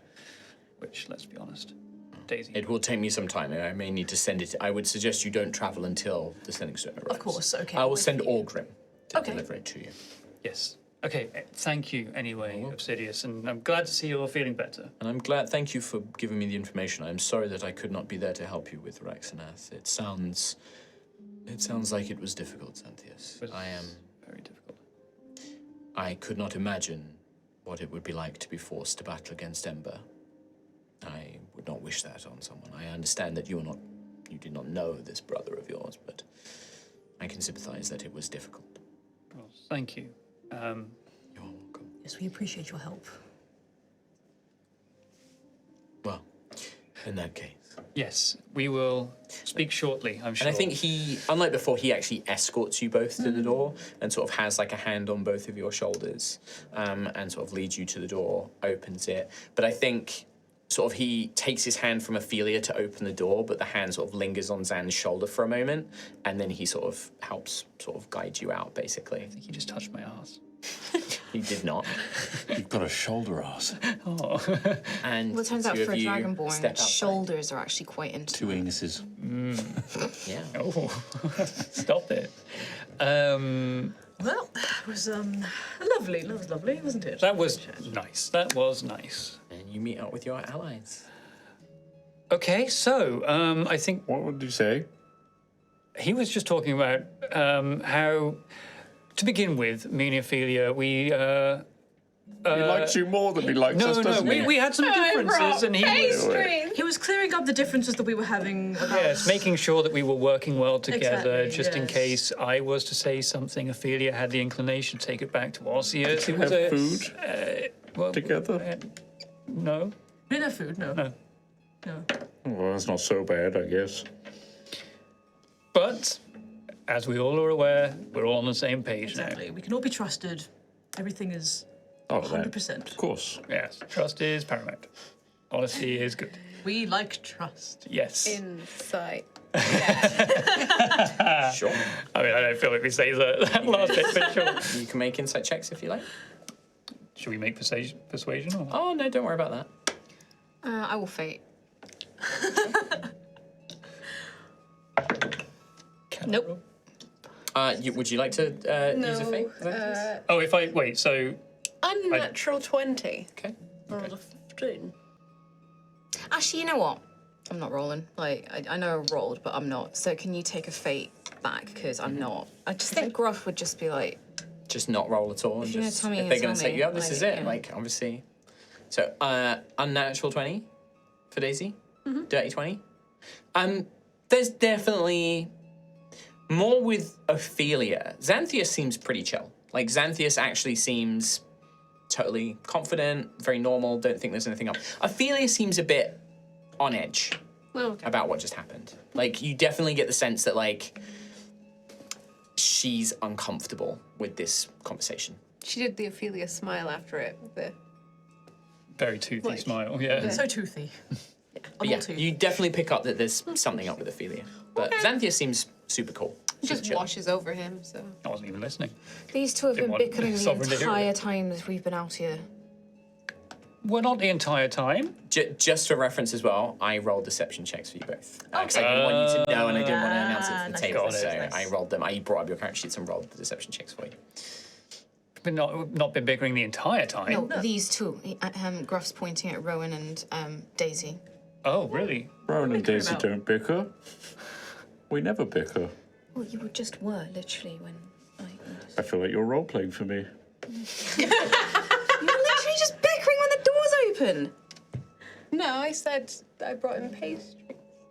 Right, Yeah, they've been they were bickering about bickering about Obsidious. Obsidious, Right, they've been yeah. bickering about Obsidious ever since you Yes. guys have been in there. Oh, right. Saying We've that been you Worried thought- because we yeah. thought that we thought of so many horrible things. No, Why were don't we worry. rejected from the room? I've just been looking at this painting. It's rather nice. It's very ornate. You know. No, it was totally fine. Like we said, we're, and I think we just can make prep for Kelscarris. Big city. No, wait, you already know this. We're going to get a sending stone. So we can't leave until we get the sending stone. Orgrim's going to deliver it. Crack of dawn. Maybe a little bit later, hopefully. Please, Orgrim, please. Day will always be over. Well, We'll be okay. We have a few days in Kelscarris. And then we'll... Daisy won't be up until it's delivered anyway. We know that about Has a Daisy. clock. Yeah, and nobody else is And on that mid-morning is basically the end of the day. clock. Yeah. it's okay. With What time is that- it now? We could go get some final preparations and you can have your afternoon nap. Gruff just like moves his foot so he trips you ever so slightly. Yeah, that's fair. 4 p.m. It's dinner time. So, to bring this to a close, you guys make your way back to Tyria's Rest. Yep. The rest of the day passes uneventfully. You begin to make preparations, drafting up shopping lists of things you need to buy, making preparations for things you need to do when you arrive in Kelscarris. Give me that lamp. How do you make cool? How do you make cool costumes? Tell me your trade secrets.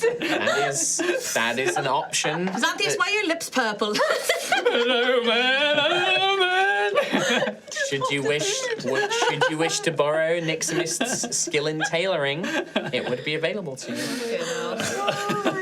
But instead, to close it out, as you all head to bed, we sort of travel. Fast forward, the audience gets to see a little glimpse of a grand city. Like spokes of a wheel, there are segments, each district divided into an outer ring of this grand city, with a central, massive, long street, and then a central ring with a great floating palace at its center, the city of Kelscarris. We sort of pass through a few different scenes. We see an old dwarf with a walking cane, one of his legs entirely iron, kind of with a cane and spectacles, bearing old robes of the academia, but sewn onto a patch is a number of dogs chasing each other in a circle. A knight of the Order of Loyal Hounds.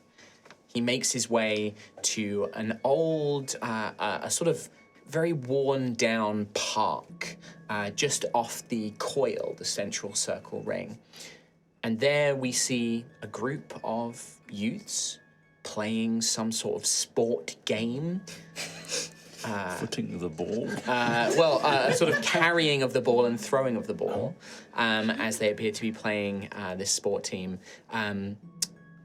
The youths complaining that their coach has abandoned them and that, they're never going to make it to the next tournament. And this old knight kind of thinking, I may have a solution for that. We then jump across the city and we see, we travel into the district of Erdaskir, where we see this incredibly glamorous estate of a draconic noble. Not quite a Dominus Ignorum, but a grand estate grounds, decorated in the manner of Erdaskir, deadly nightshade and poisonous plants in a sort of poison garden, everything very gothic and spooky.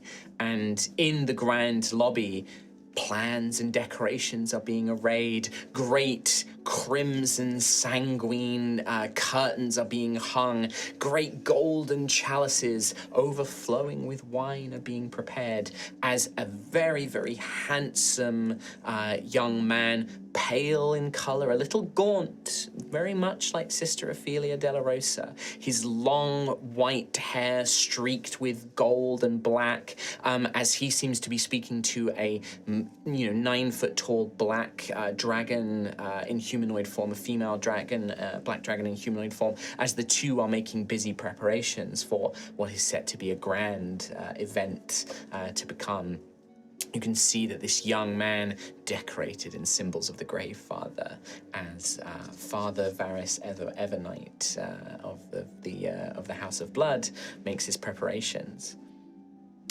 But then we cut away again, and sat in a lavish, house in a living room, sat before a fire, we see two figures, humanoid dragonborn, sorry.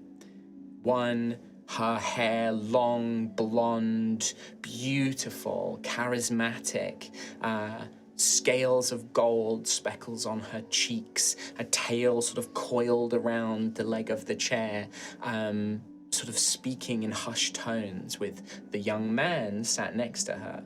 His hair, a sort of dullish black brown, streaked with gold as well, worn long but tied back, again sort of speckled golden scales, but you can see that he has a pair of folded dragon wings instead of a tail, and the two of them speak in hushed tones. Father needs us to accelerate the plans. Did you hear what happened with Rex? I can't believe our little brother managed to best him. We should keep an eye out. Yes, you're quite right. I suspect we may be seeing him rather soon, as we see the two siblings. And that is where we're going to end today's episode. Yeah, dude. Yeah. Oh. As we, I believe, in the next session will begin the Kelscarris arc. Kelscarris, finally. Oh my I god. can't believe I'm going to be a handball coach. More of that. We'll save that. But that is going to be it for today's episode, everybody. We will see you next time. Take care. We love you. Bye-bye. See you next time.